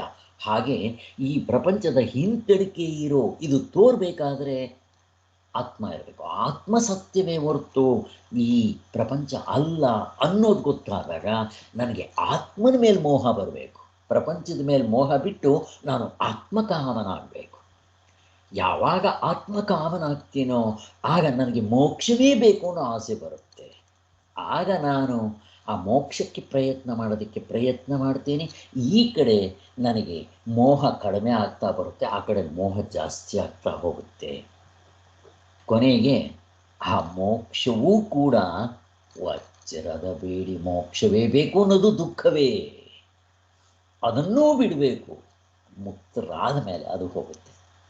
ರಾಮಕೃಷ್ಣ ಪರಮಹಂಸರಿಗೆ ರಾತ್ರಿ ಆದರೆ ಆ ಮಣ್ಣಿನಲ್ಲಿ ಓಡಾಡ್ತಾ ಇದ್ರಂತೆ. ಅಮ್ಮ ಅಮ್ಮ, ನನ್ನ ಜೀವನದಲ್ಲಿ ಒಂದು ದಿನ ಕಳೆದೋಯ್ತು, ನೀನು ಕಾಣಿಸ್ಲಿಲ್ಲ ಅಂತ ದುಃಖ. ಅದು ನೋಡೋರು ಅಯ್ಯೋ ಅವ್ರ ತಾಯಿ ಸತ್ತೋಗಿದ್ದಾರೆ ಅಂತ ಅವ್ರು ಅನ್ಕೊತಾ ಇದ್ರು. ಇವರು ಅಮ್ಮ ಕಾಣಲಿಲ್ವಲ್ಲ, ಕಾಳಿದೇವಿ ಕಾಣಲಿಲ್ವಲ್ಲ ಅಂತೀವಿ. ಅದು ದುಃಖವೇ, ಒಂದು ಥರ ದುಃಖವೇ. ಎಲ್ಲಿವರೆಗೂ? ಕಾಳಿನ ಕಾಣೋವರೆಗೂ, ಮುಕ್ತರಾಗೋವರೆಗೂ. ಒಂದು ಸಾರಿ ಆಗಿಬಿಟ್ರೆ ಆ ದುಃಖನೂ ಇರೋಲ್ಲ. ಆದರೆ ಅದು ವಜ್ರದ ಬೇಡಿ, ನಾವೇನೂ ಮಾಡೋಕ್ಕಾಗಲ್ಲ. ನಮ್ದು ಅದರಲ್ಲಿ ಅಷ್ಟು ಆ ಕಾಳಜಿ ಬರಬೇಕು, ಆಸಕ್ತಿ ಬರಬೇಕು. ನನ್ನ ಜೀವನದ ಗುರಿ ಅದು ಹಾಕಬೇಕು. ಇದು ಇಷ್ಟು ಮಂತ್ರದ ಸಾರಾಂಶ ಆಯಿತು. ಈಗ 32ನೇ ಮಂತ್ರ, ಆತ್ಮಸತ್ಯಾನುಬೋಧದಿಂದ ಅಮನೀಭಾವ. ಎಷ್ಟು ಚೆನ್ನಾಗಿ ಅಮನಸ್ಸಿನಿಂದ ಆತ್ಮಸತ್ಯಾನುಬೋಧ ಆಗುತ್ತೆ. ಒಂದು ಕಡೆ ಮನಸ್ಸು ಬಿಟ್ಟರೆ ನನ್ನ ನಿಜವಾದ ಸ್ವರೂಪದ ಅನುಭವ ಆಗುತ್ತೆ. ಎಚ್ಚರದಲ್ಲಿದು, ನಿದ್ದೆಯಲ್ಲ, ಸಮಾಧಿಲಲ್ಲ. ಚೆನ್ನಾಗಿ ಜ್ಞಾಪಕ ಇಟ್ಕೊಳ್ರಿ. ಮತ್ತು ಪಾತಂಜಲಿದು ಇಲ್ಲಿಗೆ ಸಂಬಂಧನೇ ಇಲ್ಲ. ಇನ್ನು ಇನ್ನೊಂದೇನಾಗುತ್ತೆ, ಯಾವಾಗ ನನಗೆ ಹಗ್ಗ ಅಂತ ಗೊತ್ತಾಯಿತೋ ಹಾವು ಸುಳ್ಳು ಅಂತ ಅನುಭವಕ್ಕೆ ಬಂದ್ಬಿಡುತ್ತೆ. ಈಗಲೇ ಗೊತ್ತಾಗ್ಬಿಟ್ಟಿದೆ ನನಗೆ, ವಿವೇಕದಿಂದಲೇ ಈ ಪ್ರಪಂಚ ಸತ್ಯ ಅಲ್ಲ ಅಂತ ಗೊತ್ತಾಗಿದೆ. ಆತ್ಮ ಸತ್ಯ, ಬ್ರಹ್ಮ ಸತ್ಯ, ಜಗತ್ತು ಮಿಥ್ಯ ನಮ್ಗೆ ಅನುಭವ ಆಗಿದೆ. ಆದರೂ ತತ್ವದಲ್ಲಿ ನಿಂತ್ಕೊಳ್ಳದೆ ಇದ್ದರೆ ನಿಮ್ಮ ಅಂತಃಕರಣದಲ್ಲಿ 6 ಜನ ರಾಕ್ಷಸರು ಇಲ್ದಂಗಾಗೋದಿಲ್ಲ, ಇದ್ದೇ ಇರ್ತಾರೆ, ಅದ್ರ ಕಾಟ ಇದ್ದೇ ಇರುತ್ತೆ. ಆದ್ದರಿಂದ ಈಗ ಅದು ಹೋಗಬೇಕು. ಅದು ಯಾವಾಗ ಹೋಗುತ್ತೆ? ನೀವು ಹಗ್ಗವನ್ನು ಕಂಡಾಗ ಅಕಸ್ಮಾತ್ ಕಚ್ಚಿದ್ರೆ ಅದು ಭಯ ಇರಲ್ಲ ಅಷ್ಟೇ. ಆದ್ದರಿಂದ ಈಗ ಅಮನಿಭಾವ ಆಗಬೇಕು. ಸೊ 32ನೇ ಮಂತ್ರ ಏನಪ್ಪ ಇದು? ಆತ್ಮಸತ್ಯಾನುಬೋಧೇನ ನ ಸಂಕಲ್ಪಯತೆ ಯದಾ ಅಮನಸ್ತಾಂ ತದಾ ಯಾತಿ ಗ್ರಾಹ್ಯಭಾವೇ ತದಗ್ರಹಂ. ಇದು ತುಂಬ ಇಂಪಾರ್ಟೆಂಟು ಶ್ಲೋಕ. ಎಲ್ಲರೂ ತುಂಬ ಇದನ್ನು ಕಟ್ ಮಾಡ್ಕೊತಾರೆ. ಇದು ತುಂಬ ಚೆನ್ನಾಗಿದೆ. ಸರಿ ಸ್ವಾಮಿ, ಈ ಪ್ರಪಂಚ ಕಾಣಬೇಕಾದ್ರೆ ನನಗೆ ಮನಸ್ಸೇ ಕಾರಣ. ಈಗ ಮನಸ್ಸು ಇಲ್ದಂಗೆ ಮಾಡ್ಕೋಬೇಕು ಅಂದರೆ ಮನಸ್ಸು ಅಮನಸ್ಸಾಗಬೇಕು.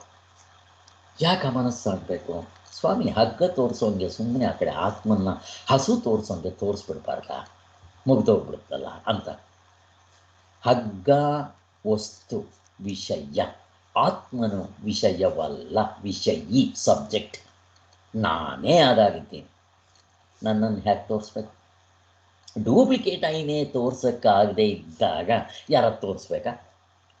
ನಾನಿದ್ದೀನಿ, ನೀನು ಅದಕ್ಕೆ ಪ್ರೂಫ್ ಏನು ಯಾರಾದರೂ ಕೇಳ್ತಾರ? ಎಲ್ಲಾದರೂ ಹೋಗ್ಬಿಟ್ಟು ಸ್ವಾಮಿ ನಾನಿದ್ದೀನೋ ಇಲ್ವೋ ಸ್ವಲ್ಪ ನೋಡಿಬಿಟ್ಟು ಹೇಳಿ ಸ್ವಾಮಿ. ಯಾರಾದ್ರು ಸ್ವಾಮಿ ನೀವು ರೂಟ್ ನಂಬರ್ 4ಗೆ ಹೋಗಬೇಕು ಅಂತ. ಈ ಡೂಪ್ಲಿಕೇಟ್ ಐಗೆ ನನಗೆ ಪ್ರಮಾಣ ಬೇಡ, ಇಂದ್ರಿಯಗಳಿಂದ ನೋಡಬೇಕಾಗಿಲ್ಲ ಅಲ್ವಾ? ಎಷ್ಟೋ ಸಾರಿ ಡಿಸ್ಕಷನ್ಸ್ ಮಾಡಿದ್ದೀವಿ.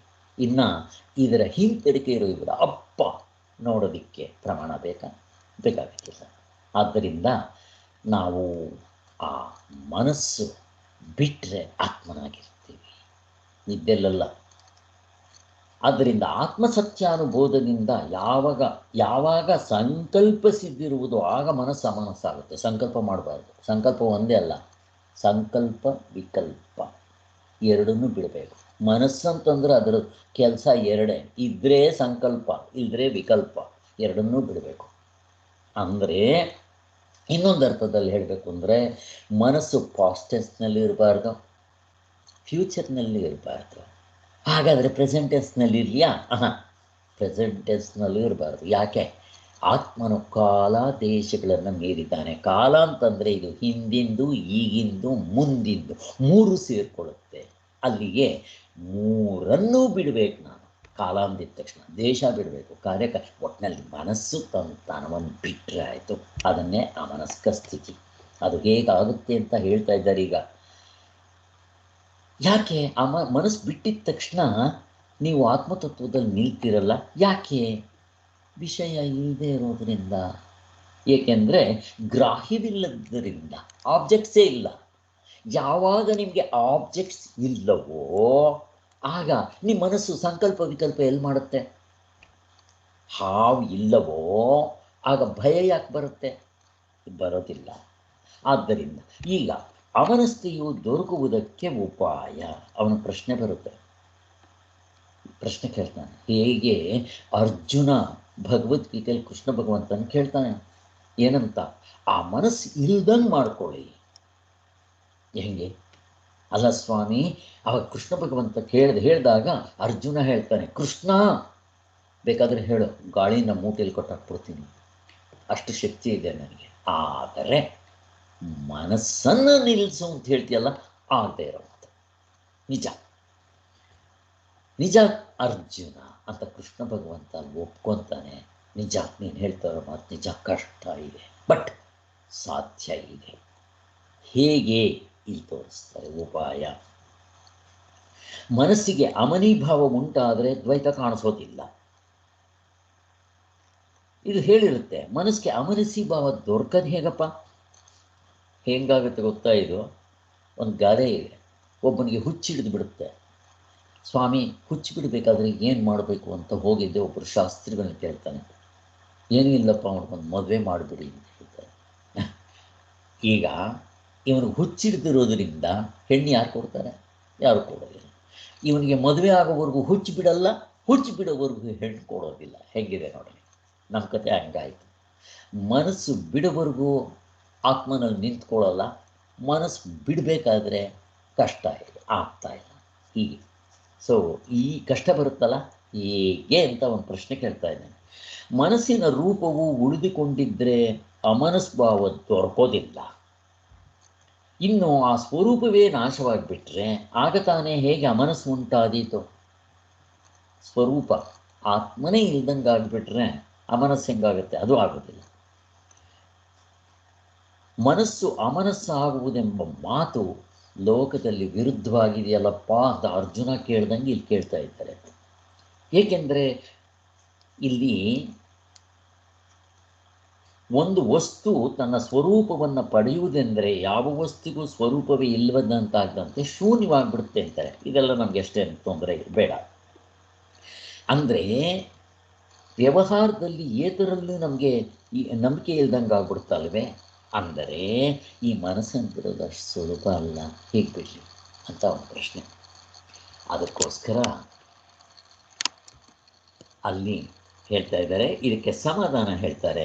ನಿಜ, ಆತ್ಮಸತ್ಯಾನುಬೋಧದಿಂದ ಅವನಿಭಾವ ಉಂಟಾಗುತ್ತೆ. ಆತ್ಮಸತ್ಯಾನುಬೋಧ, ಆತ್ಮನ ನಿಜವಾದ ಸ್ವರೂಪದಲ್ಲಿ ನಾವು ನಿಂತರೆ ಹೇಗೆ ನಿಲ್ಲೋದು? ಮನಸ್ಸು ಬಿಟ್ಟರೆ. ಇದೇ ಮತ್ತೆ ರಾಮಾಯಣ.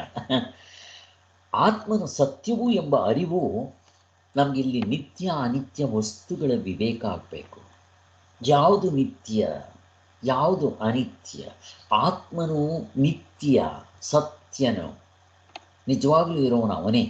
ಅವನು ಇಲ್ಲದಂಗಾಗೋದಿಲ್ಲ, ತೋರಿ ಹಾರೋದಿಲ್ಲ, ಬದಲಾವಣೆ ಆಗೋದಿಲ್ಲ, ಅವನು ಆಬ್ಜೆಕ್ಟ್ ಆಗೋದಿಲ್ಲ. ಇದು ನಮಗೆ ಗೊತ್ತಿದೆ. ಅನಾತ್ಮ ಅದು ಬದಲಾವಣೆ ಆಗುತ್ತೆ, ಇಲ್ದಂಗೆ ಆಗಿಬಿಡುತ್ತೆ, ಮತ್ತು ಅದು ಯಾವಾಗಲೂ ಆಬ್ಜೆಕ್ಟ್, ವಿಷಯ ಅಂತ. ಇದೇನು ಬರೀ ಥಿಯರಿನ? ನಮ್ಮ ಅನುಭವದಲ್ಲಿ ಇದೆಯಾ? ಇದೆ.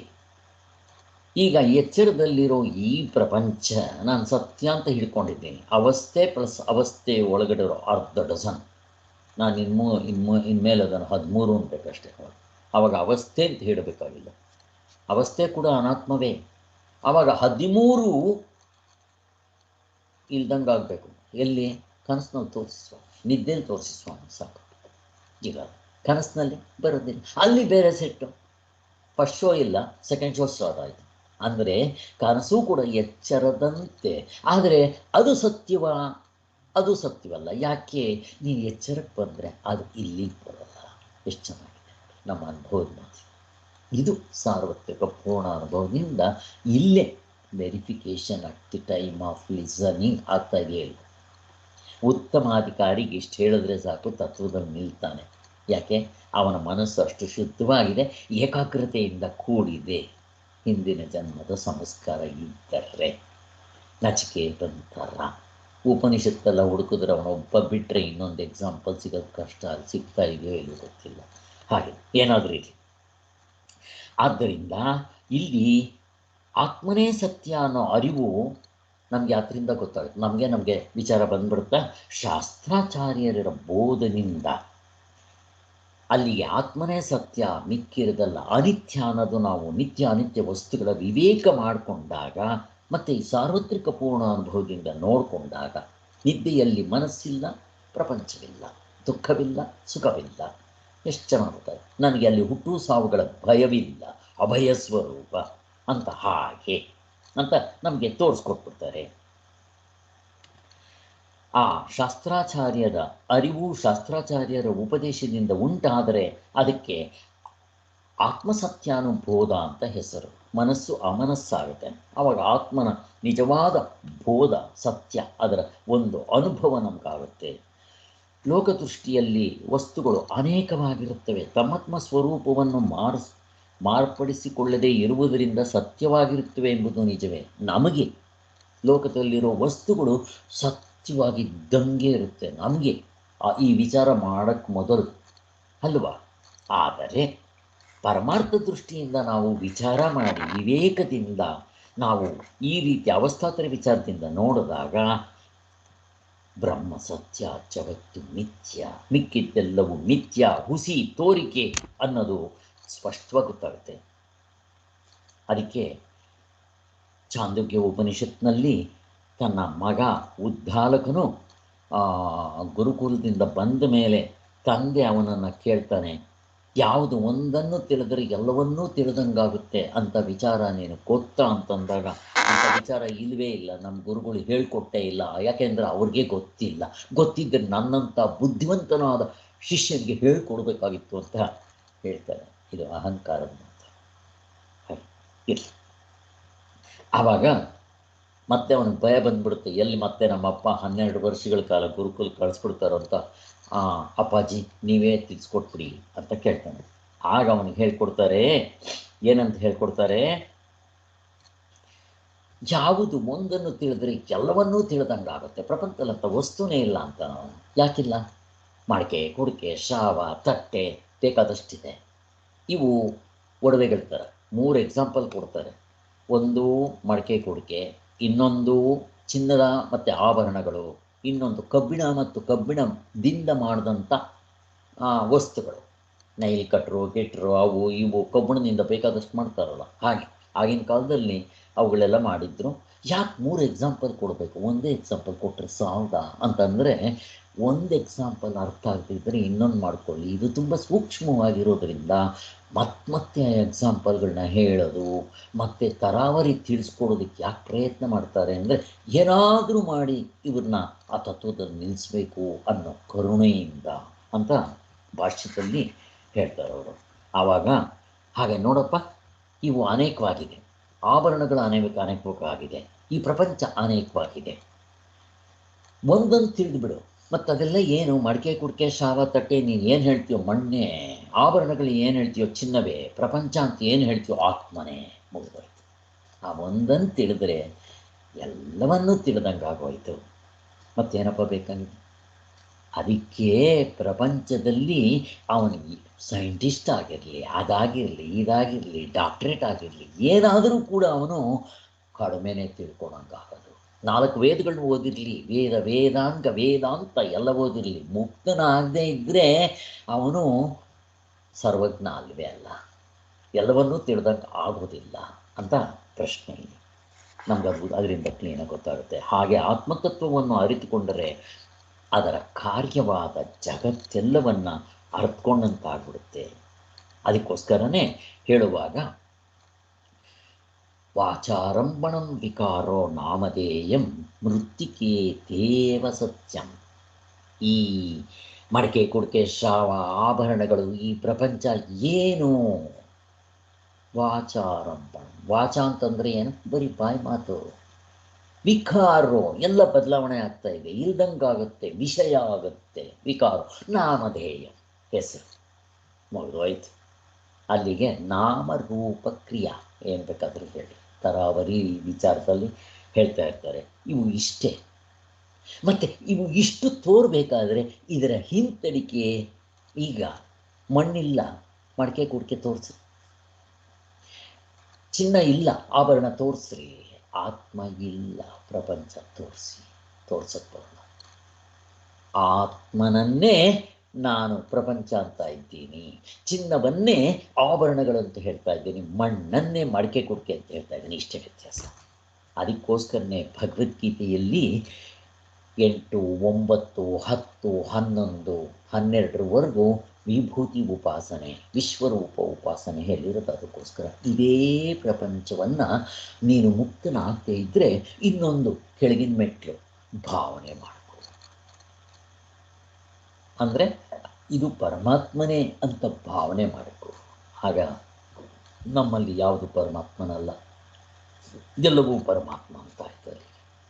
ಯಾಕೆ? ಎಲ್ಲವೂ ಚಿನ್ನವೇ, ಹಾಗೆ ಅಂತ ಹೇಳ್ತಾರೆ. ಸೊ ಇಲ್ಲಿ ನಮ್ಗೆ ಸ್ಪಷ್ಟವಾಗಿ ಅರ್ಥ ಆಗಿದೆ.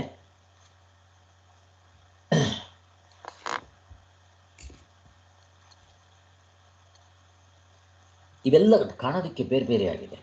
ಆದರೆ ಈ ಕಾರ್ಯವೆಲ್ಲವೂ, ಕಾರ್ಯ ಅಂತಂದರೆ ಇಲ್ಲಿ ರಿಸಲ್ಟ್, ಫಲ. ಆಭರಣಗಳು ಕಾರ್ಯ, ಹಾವು ಕಾರ್ಯ.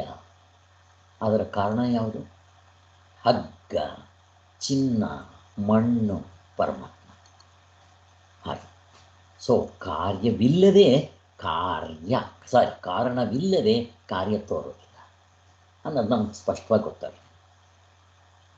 ಆದರೆ ಪರಮಾರ್ಥ ದೃಷ್ಟಿಯಿಂದ ನೋಡಿದರೆ ಯಾವುದು ತನ್ನ ಸ್ವರೂಪವನ್ನು, ಇದು ಆತ್ಮ ಅನಾತ್ಮಗಳನ್ನ ಬಿಡಿಸೋದು ಹೇಗೆ ಅಂತಂದಿದ್ದಕ್ಕೆ ಆ ಡೆಫಿನೇಷನ್ ಹೇಳ್ತಾ ಇದ್ದಾರೆ, ನಾವೆಲ್ಲ ನೋಡಿದ್ದಾಯಿತು.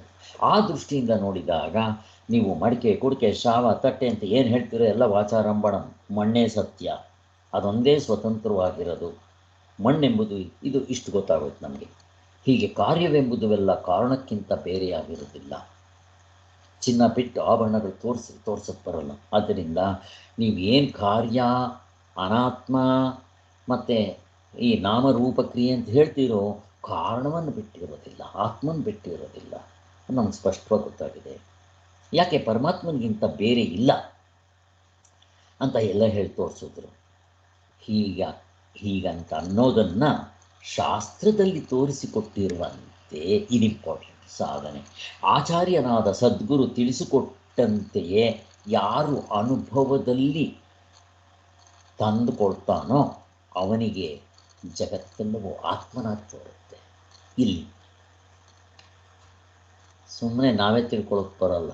ಇದಕ್ಕೆ ಮುಕ್ತನಾಗಿರೋವನು, ಶ್ರೋತ್ರಿಯ ಬ್ರಹ್ಮನಿಷ್ಠನಾಗಿರೋವನು ತಿಳಿಸ್ಕೊಳ್ಬೇಕು ಅಂತ ಹೇಳ್ತಾ ಇದ್ದಾರೆ. ಅವ್ರು ತಿಳಿಸ್ಕೊಟ್ಟಾಗ ನಾನು ಹಾಗೆ ನೋಡ್ಕೊಳ್ಳೋದಕ್ಕೆ ನನಗೆ ಯೋಗ್ಯತೆ ಇದ್ದರೆ, ಶಾಸ್ತ್ರಾಚಾರ್ಯರಿಂದ ಸಂಸ್ಕಾರ ನನ್ನ ಮನಸ್ಸು ಹೊಂದಿದ್ದರೆ ಆ ತತ್ವದಲ್ಲಿ ನಿಲ್ಬೋದು, ಇಲ್ಲದಿದ್ದರೆ ಆಗೋದಿಲ್ಲ. ಹಾಗೆ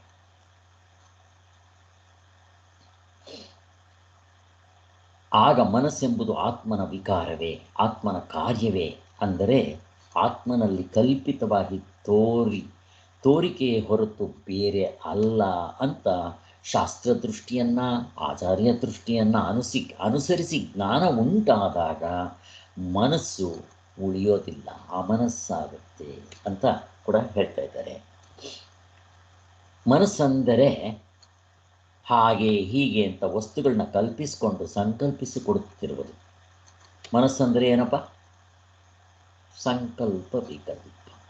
ಅಥವಾ ಮನಸ್ಸು ಹಿಂದಿಂದೋ ಮುಂದಿಂದೋ ಅಥವಾ ಈಗಿಂದೋ ಯೋಚನೆ ಮಾಡ್ತಾ ಇರೋದೇ ಮನಸ್ಸು.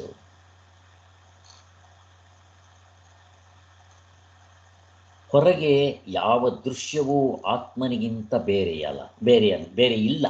ಆತ್ಮನೇ ಎಲ್ಲಕ್ಕೂ ತಿರುಳು ಅನ್ನೋ ನಿಜ ಯಾವಾಗ ನಿಶ್ಚಿತವಾಗುತ್ತೋ, ಅಂದರೆ ಕಾರ್ಯವೂ ಕಾರಣವನ್ನು ಬಿಟ್ಟಿರೋದಿಲ್ಲ. ಹಾಗೆ ಆತ್ಮನ ಬಿಟ್ಟು ಈ ಪ್ರಪಂಚ ತೋರೋದಿಲ್ಲ, ಇರೋದಿಲ್ಲ. ನಮಗೆಲ್ಲ ಗೊತ್ತಿದೆ. ನಿದ್ದೆಯಲ್ಲಿ ತೋರಿಸಿ ಇಲ್ಲ, ಯಾಕೆ? ಆತ್ಮನ ಬಿಟ್ಟಿರೋದ್ರಿಂದ ಅಷ್ಟೇ. ಎಚ್ಚರ ಕನಸುಗಳಲ್ಲಿ ತೋರುತ್ತೆ. ಯಾಕೆ? ಆತ್ಮ ಪ್ಲಸ್ ಅನಾತ್ಮ ಕಲಬೆರಕೆ ಆಗಿದೆ ಅನ್ನೋ ದೃಷ್ಟಿಯಿಂದ ಅದು ಗೊತ್ತಾಗಿದೆ. ನಿಜವು ಯಾವಾಗ ನಿಶ್ಚಿತವಾಗುವುದೋ ಆಗ ಮನಸ್ಸು, ಯಾವಾಗ ನನಗೆ ಈ ಆತ್ಮದರ್ಶನ, ಹಗ್ಗದ ದರ್ಶನವಾಗುತ್ತೋ ಆಗ ನನಗೆ ಈ ಪ್ರಪಂಚ ಸಂಕಲ್ಪ ವಿಕಲ್ಪ ಮನಸ್ಸಿಲ್ಲ. ಮತ್ತು ಮನಸ್ಸಿನಿಂದ ಆಗುವಂಥ, ಮನಸ್ಸಿದ್ದರೆ ಈ ಪ್ರಪಂಚ ದ್ವೈತ, ಅದು ಇರೋದಿಲ್ಲ ಅಂತ ಹೇಳ್ತಾ ಇದ್ದಾರೆ. ಆಗ ಸಂಕಲ್ಪಿಸೋದಕ್ಕೆ ವಸ್ತುನೇ ಇಲ್ವೇ? ಆದ್ದರಿಂದ ಅದಕ್ಕೆ ಒಂದು ಉದಾಹರಣೆ ಇಲ್ಲಿ ಕೊಡ್ತಾ ಇದ್ದಾರೆ. ಹಿಂದೆ ಕೂಡ ನಾನು ಆವಾಗಲೇ ಹೇಳಿದ್ದೆ. ಯಾವಾಗ ನಾನು ಈ ರೀತಿ ಸಾಧನೆಗಳನ್ನ ಮಾಡಿ ವಿವೇಕ, ವೈರಾಗ್ಯ, ಅಭ್ಯಾಸ ಬಲದಿಂದ ನಾನು ಮಾಡಿಕೊಂಡಾಗ ನಿತ್ಯ ವಸ್ತುಗಳ ವಿವೇಕ, ಯಾವಾಗ ಪ್ರಪಂಚ ಅನಿತ್ಯ ಅಂತ ನನಗೆ ಗೊತ್ತಾಗುತ್ತೋ, ಇನ್ನೂ ನಾನು ಮುಕ್ತನಾಗಿಲ್ಲ, ಅಷ್ಟು ನನಗೆ ಈ ಸಾರ್ವತ್ರಿಕ ಪೂರ್ಣ ಅನುಭವದಿಂದ ಗೊತ್ತಾದಾಗ ನನಗೇನಾಗುತ್ತೆ?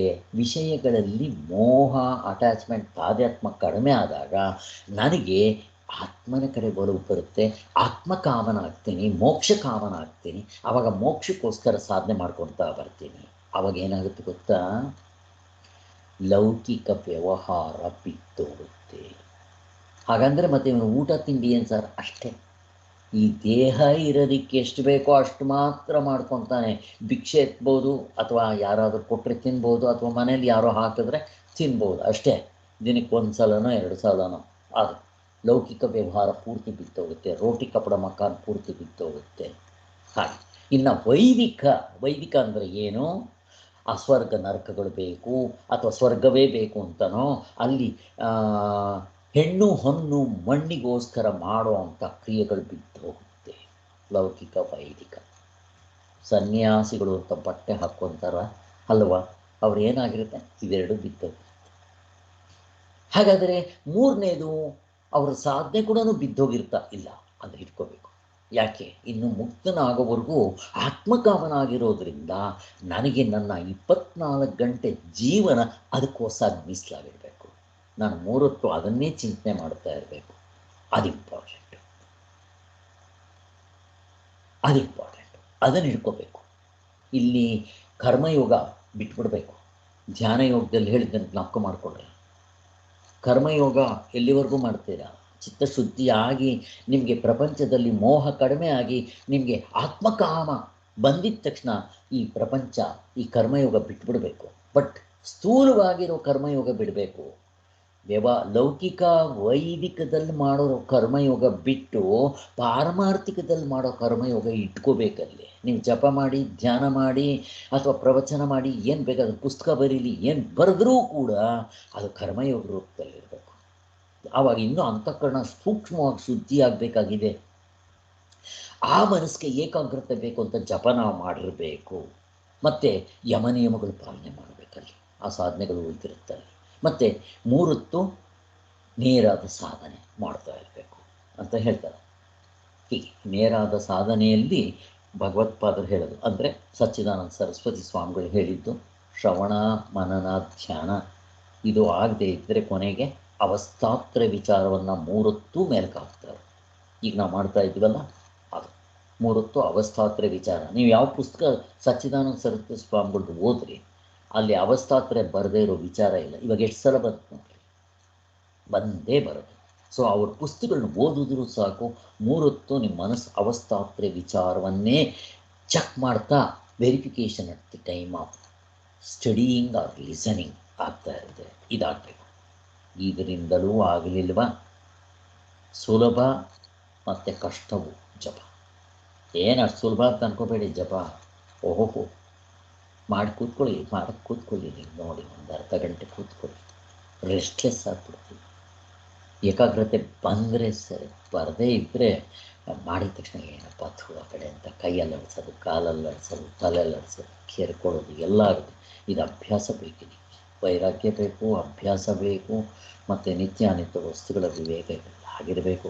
ಏನಾದರೂ ಇರಲಿ, ಅಲ್ಲಿಗೆ ಈ ಸಾಧನೆಗಳು ಶುರುವಾಗಬೇಕು ಅಂತ ಹೇಳ್ತಾರೆ. ಅದಕ್ಕೆ ಸುಡೋದಕ್ಕೆ ಸೌದೆ ಇಲ್ಲ, ಸೀಮೆಎಣ್ಣೆ ಇಲ್ಲ, ಪೆಟ್ರೋಲ್ ಇಲ್ಲ, ಬೆಂಕಿ ಕಟ್ಟಿ ಇಲ್ಲ. ಮತ್ತು ಇನ್ನು ಹತ್ಕೊಳ್ಳೋದು ಹೆಂಗೆ ಹತ್ಕೊಳ್ಳುತ್ತೆ ಅಂದರೆ, ನನಗೆ ಪ್ರಪಂಚದ ವಸ್ತುಗಳಲ್ಲಿ ಮೋಹ ಯಾವಾಗ ಇಲ್ವೋ ಆವಾಗ ಅದು ಬೇಕಾಗಿಲ್ಲ, ಇಷ್ಟು ನಮಗೆ ಆಗ್ಬಿಡುತ್ತೆ ಅಂತ ಹೇಳ್ತಾ ಇದ್ದಾರೆ.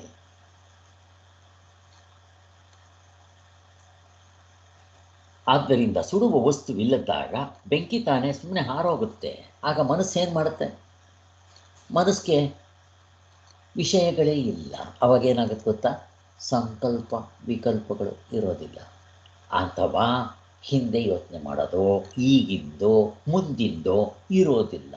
ಅವಾಗ ಇಲ್ಲದೆ ಇದ್ದರೆ ಏನಾಗೋದು ಗೊತ್ತಾ? ಮನಸ್ಸು ತಂತನವನ್ನು ಬಿಟ್ಟರೆ ಬೇರೆ ದಾರಿ ಇಲ್ಲ. ಆ ಕಡೆ ಹೋಗೋಣ, ಅವು ಅನಾತ್ಮ, ಆ ಕಡೆ ಹೋಗ್ತಾ ಇಲ್ಲ. ಇನ್ನು ಮನಸ್ಸು ತನ್ನ ಕೆಲಸ ಸಂಕಲ್ಪ ವಿಕಲ್ಪ ಬಿಟ್ಟರೆ ಆತ್ಮನಾಗಿರ್ಬೇಕು, ಬೇರೆ ದಾರಿನೇ ಇಲ್ಲ. ಈ ಆನೆ ಗೀನೆ ಹುಲಿಗಳನ್ನ ಬೋನ್ಗೆ ಹಾಕ್ತಾರೆ, ಹೆಂಗಾಗ್ತದೆ ನೋಡಿದ್ದೀರಾ? ಇದನ್ನೇ ಮನನ ಅಂತ ಅನ್ನೋದು. ಆವಾಗ ಆ ಕಡೆ ಈ ಕಡೆ ಅದನ್ನು ಏನು ಮಾಡ್ತಾರೆ, ಬೇಲಿ ಕಟ್ಬಿಡ್ತಾರೆ, ದೊಡ್ಡದು ಗೋಡೆಗಳು ಅವೆಲ್ಲ ಕಟ್ಬಿಟ್ಟು ಏನೋ ಮಾಡ್ತಾರೆ. ಕೊನೆಗೆ ಒಂದು ಕಡೆ ದೊಡ್ಡದಾಗಿ ಎಂಟ್ರೆನ್ಸ್ ಕೊಡ್ತಾರೆ, ಮತ್ತು ಆ ಕಡೆ ಈ ಕಡೆಯಿಂದ ಡಂಗೂರ ಓಡಿಸ್ಕೊಂಡ್ಬರ್ತಾರೆ. ಅವು ಎಲ್ಲೂ ಹೋಗೋಕ್ಕೆ ಸಾಧ್ಯ ಇಲ್ಲ. ಆ ಕಡೆ ಈ ಕಡೆ 3-4 ಕಡೆಯಿಂದ ಓಡಿಸ್ಕೊಂಡ್ಬಂದು ಆ ಬಾಗಿಲಲ್ಲೇ ಎಂಟ್ರಾಗಬೇಕು. ಅವರು ಬೇರೆ ದಾರಿ ಇಲ್ಲದ ಬಾಗಿಲಿಗೆ ಎಂಟ್ರಾಗುತ್ತೆ ಆನೆ ಅಂಥವೆಲ್ಲ. ಅಲ್ಲಿ ದೊಡ್ಡದಾಗಿ ಹಳ್ಳ ತೋಡಿರ್ತಾರೆ, ಅದ್ರ ಮೇಲೆ ಕಬ್ಬು ಬೆಳೆಸಿರ್ತಾರೆ, ಮಣ್ಗಿಣ್ಣು ಹಾಕಿ. ಅವು ತಿನ್ನಬೇಕು ಅಂತ ಬಂದು ಅಲ್ಲಿ ಪಟಕ್ ಅಂತ ಬೀಳುತ್ತೆ ಅಲ್ಲಿ. ಹಾಗೆ ಬೇರೆ ದಾರಿ ಅವಾಗ ಅಲ್ಲಿ ಸಿಕ್ಕಾಕ್ಕೊಳುತ್ತೆ. ಹಾಗೆ ನಮ್ಮ ಮನಸ್ಸಿಗೆ ಹೊರಗಡೆ ಹೋಗೋದಕ್ಕೆ ಸಂಕಲ್ಪ ವಿಕಲ್ಪ ಇಲ್ಲ, ಇನ್ನು ಬೇರೆ ದಾರಿ ಇಲ್ಲ. ಅವಾಗೇನು ಮಾಡುತ್ತೆ? ಮನಸ್ಸು ತಂತನವನ್ನು ಬಿಟ್ಬಿಡುತ್ತೆ. ಬಿಟ್ಟಿದ ತಕ್ಷಣ ಬೇರೆ ದಾರಿ ಇಲ್ಲ, ಆ ಕಡೆ ಹಿಂದಕ್ಕಿಲ್ಲ, ಮುಂದಕ್ಕೆ ಹೋಗಬೇಕು, ಆತ್ಮನಾಗಿ ಉಳ್ಕೊಳ್ಳುತ್ತೆ. ಎಷ್ಟು ಚೆನ್ನಾಗಿದೆ ನೋಡಿ. ಇದು ಆಗಬೇಕು ಅಂತ ಹೇಳ್ತಾರೆ. ಬಾಹ್ಯ ವಸ್ತು ಸಂಕಲ್ಪಿಸುವುದಕ್ಕೆ ಅವಕಾಶ ಇಲ್ಲದೆ ಇರೋದರಿಂದ, ಬಾಹ್ಯ ವಸ್ತುವೇ ಇಲ್ಲದ್ದರಿಂದ ಮನಸ್ಸೇನಾಗುತ್ತೆ, ಶಾಂತವಾಗಿ ಮನಸ್ಸು ತನ್ನನ್ನು ಬಿಟ್ಟರೆ ಆತ್ಮನಾಗ್ಬಿಡುತ್ತೆ. ಇದು ಅಮನಿಭಾವ. ಹೀಗೆ ಅಮನಿಭಾವ ಉಂಟಾದಾಗ ನಿದ್ದೆ ಮಾಡೋದಲ್ಲ ಸ್ವಾಮಿ, ಸಮಾಧಿಗೆ ಹೋಗೋದಲ್ಲ, ಪಾತಂಜಲಿಗಳು ಹೇಳಿರೋ ಚಿತ್ತವೃತ್ತಿ ನಿರೋಧವಲ್ಲ. ಮುಂದಕ್ಕೆ ತೋರಿಸ್ತಾರೆ ಅವರೇ, ನಾನು ಹೇಳೋದಲ್ಲ, ಅವರು ಹೇಳಿರೋದನ್ನು ನಾನು ಹೇಳ್ತಾ ಇದ್ದೀನಿ. ಇದು ಯಾವುದೂ ಅಲ್ಲ ಅಂತ ಹೇಳ್ತಾರೆ. ಇದು ವಿವೇಕದಿಂದ ನೋಡ್ಕೊಂಡ್ಬಂದು ಮನಸ್ಸನ್ನ ಬಂದುಬಿಡಬೇಕು. ನಿದ್ದೆಗೆ ಹೋಗೋದಲ್ಲ. ಆಮೇಲೆ ಸುಮ್ಮನೆ ಪ್ರಜ್ಞೆ ಇಲ್ಲ ಇರೋದಲ್ಲ. ಮನಸ್ಸಿನಲ್ಲಿ ಪ್ರಜ್ಞೆ ಇದ್ದೇ ಇರುತ್ತೆ. ನಚಿಕೇತ ಹೋಗಿದ್ದೆ, ಅವನು ಯಮಧರ್ಮರಾಜನ ಹತ್ರ ಕೇಳ್ತಾ ಇದ್ದರೆ ಅವನು ಸಮಾಧಿಗೆ ಹೋದ್ನಾ, ನಿದ್ದೆಗೆ ಹೋದ್ನಾ? ಏನೂ ಇಲ್ಲ, ಅವನು ಕೇಳ್ತಾ ಇದ್ದಾಗಲೇ ಮನಸ್ಸು ತನವನ್ನು ಬಿಟ್ಟರೆ ಆತ್ಮನಾಗುತ್ತೆ. ಮನನ ಮಾಡುವಾಗಲೂ ನಿದ್ದೆ ಮಾಡೋದೇನೋ. ಸಮಾಧಿಗೆ ಹೋದರೆ ಏನಿರುತ್ತೆ, ಅಲ್ಲಿ ಮನಸ್ಸೇ ಇರಲ್ಲ. ಇನ್ನು ಯಾವುದನ್ನು ನೀವು ವಿಚಾರ ಮಾಡ್ತೀರಾ? ಮನನ ಮಾಡಬೇಕಾದ್ರೆ ಮನಸ್ಸಿರಬೇಕು. ಆದರೆ ಆ ಮನಸ್ಸು ಇರಬಾರ್ದು, ಆತ್ಮನಾಗಿರಬೇಕು. ನಿದ್ದೆ ಬಂದಿರಬಾರ್ದು, ಸಮಾಧಿಗೆ ಹೋಗಿರಬಾರ್ದು, ಇಷ್ಟ ಆಗಬೇಕು. ಬಟ್ ಒಂದು ಸಾರಿ ನೀವು ಆತ್ಮನ ಗುರುತಿಸಿದ ಮೇಲೆ ಆಮೇಲೆ ಸಮಾಧಿ ಬರ್ಬೋದು. ಆವಾಗ ನಿಮಗೆ ಪ್ರಜ್ಞೆ ಇರ್ಬೋದು, ಅದು ಬೇರೆ. ಈ ಯಾರೋ ಈ ಸದಾಶಿವ ಬ್ರಹ್ಮೇಂದ್ರರು ಇವರೆಲ್ಲ ಸಮಾಧಿನಲ್ಲಿ ಇರ್ತಾ ಇದ್ರು ಅಂತ ಹೇಳ್ತಾರೆ. ಅದು ಬೇರೆ ಸಮಾಧಿ. ಮೊದಲು ಆತ್ಮನ ಕಂಡುಕೋಬೇಕಾದ್ರೆ ಈ ರೀತಿ ಆಗಬೇಕು ಅಂತ ಹೇಳ್ತಾರೆ. ಅಲ್ಲಿಗೆ ಇವತ್ತಿನ ಸಾರಾಂಶ ಏನಪ್ಪ ಅಂತಂದರೆ,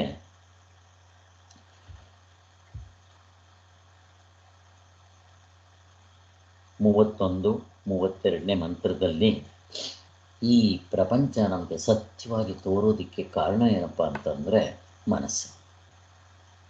ಆದ್ದರಿಂದ ಇವಾಗ ಏನು ಮಾಡಬೇಕು? ಆ ಮನಸ್ಸು ಅಮನಸ್ಸಾದರೆ, ಅಂದರೆ ಮನಸ್ಸು ಇಲ್ದಂಗಾದರೆ, ಲಯ ಅಲ್ಲ, ಇಲ್ಲಿ ಬಾಧಿತವಾಗಬೇಕು ಅಂತ. ಆವಾಗ ನನಗೆ ಈ ಪ್ರಪಂಚ ತೋರೋದಿಲ್ಲ. ತೋರಿದ್ರು ನನಗೆ ಅದರಲ್ಲಿ ಮೋಹ, ಅಟ್ಯಾಚ್ಮೆಂಟ್, ತಾದಾತ್ಮ ಇರಬಾರ್ದು ಅಂತ ಹೇಳ್ತಾ ಇದ್ದಾರೆ. ಹೇಗಾಗತ್ತಿದ್ದು ಮನಸ್ಸು? ಪ್ರಶ್ನೆ ಬರುತ್ತೆ ಅವನಿಗೆ.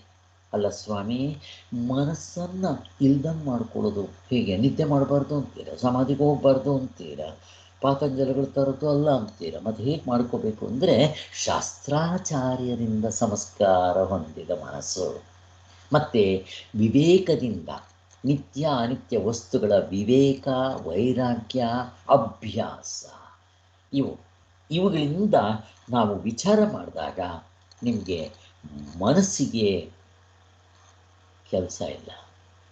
ಏನು ಕೆಲಸ ಇಲ್ಲ? ಸಂಕಲ್ಪ ವಿಕಲ್ಪ ಮಾಡೋದಕ್ಕೆ ಮನಸ್ಸಿಗೆ ವಸ್ತುಗಳೇ ಇಲ್ಲ. ಯಾಕೆ? ವಸ್ತುಗಳೆಲ್ಲ ಅನಿತ್ಯ ಅಂತ ನನಗೆ ಸ್ಪಷ್ಟವಾಗಿ ಗೊತ್ತಾಗ್ಬಿಟ್ಟಿದೆ. ಆಗ ಮನಸ್ಸು ತನ್ನ ಕೆಲಸವಾದ ಸಂಕಲ್ಪ ವಿಕಲ್ಪ ಅಥವಾ ಹಿಂದೆ ಯೋಚನೆ ಮಾಡೋದು, ಈಗಿಂದೋ ಮುಂದಿಂದೋ ಯೋಚನೆ ಮಾಡೋದು ಬಿದ್ದು ಹೋಗ್ಬಿಟ್ಟಿದೆ. ಮನಸ್ಸಿನ ಕೆಲಸ ಅಷ್ಟೇ. ಬಿಟ್ಟ ಮೇಲೆ ಆ ಕಡೆ ಪ್ರಪಂಚದ ಕಡೆ ಹೋಗೋಣ ಅಂದರೆ ಆ ಪ್ರಪಂಚದ ವಸ್ತುಗಳು ಸತ್ಯವಲ್ಲ ಅಂತ ಗೊತ್ತಾಗ್ಬಿಟ್ಟಿದೆ. ಇನ್ನು ಬೇರೆ ದಾರಿನೇ ಇಲ್ಲ. ಹಿಂದಕ್ಕೆ ಹೋಗೋಕ್ಕಾಗಲ್ಲ, ಮುಂದಕ್ಕೆ ಬರಬೇಕು. ಮುಂದಕ್ಕೆ ಬಂದರೆ ಅದು ಶಾಂತವಾಗಿಬಿಡುತ್ತೆ. ಸಂಕಲ್ಪ ವಿಕಲ್ಪ ಮಾಡೋದಕ್ಕೆ ವಸ್ತುಗಳೇ ಇದ್ದೋದ್ರಿಂದ ಮನಸ್ಸು ಯಾವಾಗ ಶಾಂತವಾಯಿತೋ ಆಗ ಮನಸ್ಸು ತನವನ್ನು ಬಿಟ್ಟರೆ ಆತ್ಮನ ಕಂಡುಕೊಳ್ಳೋದು ಅಂತಂದರೆ ಹಂಗಲ್ಲ. ಆತ್ಮನಾಗಿ ಉಳ್ಕೊಳ್ಳೋದು ಅಂತಂದರೆ ಆತ್ಮನಲ್ಲಿರುವ ತಾದಾತ್ಮವನ್ನು ಬಿಡುವುದು. ಆತ್ಮನಲ್ಲಿರುವ ತಾದಾತ್ಮವನ್ನು ಬಿಡೋದು ಅಂದರೆ ಅನಾತ್ಮದಲ್ಲಿರುವ ತಾದಾತ್ಮವನ್ನು ಬಿಡೋದು. ಆತ್ಮನ ಕಂಡುಕೊಳ್ಳೋದು ಅಂದರೆ ಆತ್ಮನಾಗಿ ಉಳ್ಕೊಳ್ಳೋದು. ಆತ್ಮನಾಗಿ ಉಳ್ಕೊಳ್ಳೋದು ಅಂದರೆ ಆತ್ಮನಲ್ಲಿರುವ ಅನಾತ್ಮವನ್ನು ಬಿಟ್ಟರೆ ಆತ್ಮನಾಗಿರ್ತೀವಿ. ಇಷ್ಟೇ. ಈ ಪ್ರಪಂಚದಲ್ಲಿರೋ ಅನಾತ್ಮವನ್ನು ಬಿಟ್ಟರೆ ಹೇಗೆ ಆ ಸೌದೆ ಇಲ್ಲ, ಸಿಮೆಣ್ಣೆ ಇಲ್ಲ, ಪೆಟ್ರೋಲ್ ಇಲ್ಲ, ಬೆಂಕಿ ಕಟ್ಟೆ ಇಲ್ಲ, ಹಚ್ಚಕ್ಕಾಗಲ್ಲ. ಹಾಗೆ ಮನಸ್ಸಿಗೆ ಸಂಕಲ್ಪ ವಿಕಲ್ಪ ಮಾಡೋದಕ್ಕೆ ಏನೂ ಇಲ್ಲದೆ ಇರೋದರಿಂದ ಅದು ಹಿಂದಕ್ಕೆ ಹೋದರೆ ಅದು ಅನಿತ್ಯ ಅಂತ ಗೊತ್ತಾಗ್ಬಿಟ್ಟಿರೋದ್ರಿಂದ ಮುಂದಕ್ಕೆ ಹೋಗಬೇಕು. ಮುಂದಕ್ಕೆ ಹೋದರೆ ಮನಸ್ಸು ಅಲ್ಲಿ ಆತ್ಮನ ಹಿಡ್ಕೊಳಕ್ಕೆ ಬರಲ್ಲ. ಮನಸ್ಸು ತನ್ನವನ್ನು ಬಿಟ್ಟುಬಿಡುತ್ತೆ. ಆವಾಗ ಬಿಟ್ಟಾಗ ಆತ್ಮನಾಗಿರ್ತೀನಿ ಅಂತ ಹೇಳ್ತಾರೆ. ಇಷ್ಟು ಅಮನಸ್ಸು ಹೇಗಾಗುತ್ತೆ ಅನ್ನೋದನ್ನು ತೋರಿಸ್ಕೊತಿದ್ದಾರೆ. ಓಂ ಶಾಂತಿ ಶಾಂತಿ ಶಾಂತಿ. ಜೈ ಗುರುದೇವ್, ಜೈ ಶ್ರೀರಾಮ್. ಪರಮಾತ್ಮನಲ್ಲಿ ಕೇಳ್ಕೋಣ. ನಮ್ಮೆಲ್ಲರಿಗೂ ಅಂಥ ಒಂದು ಬುದ್ಧಿ ಜ್ಞಾನ ವಿವೇಕ ಕೊಟ್ಟು ನಮ್ಮನ್ನು ಆದಷ್ಟು ಬೇಗ ಆ ಮುಕ್ತಿ ಸ್ಥಿತಿಗೆ ಮುಟ್ಸಪ್ಪ ಅಂತ ಪರಮಾತ್ಮನ ಕೇಳ್ಕೊಳ್ಳೋದು ಬಿಟ್ಟರೆ, ನಮಗೆ ಸಾಧನೆ ಮಾಡೋದು ಬಿಟ್ಟರೆ ಮತ್ತಿನ್ನೇನು ನಮಗೆ ಗೊತ್ತಿಲ್ಲ. ಅಷ್ಟು ಮಾತ್ರ. ಜೈ ಶ್ರೀರಾಮ್, ಜೈ ಶ್ರೀರಾಮ್.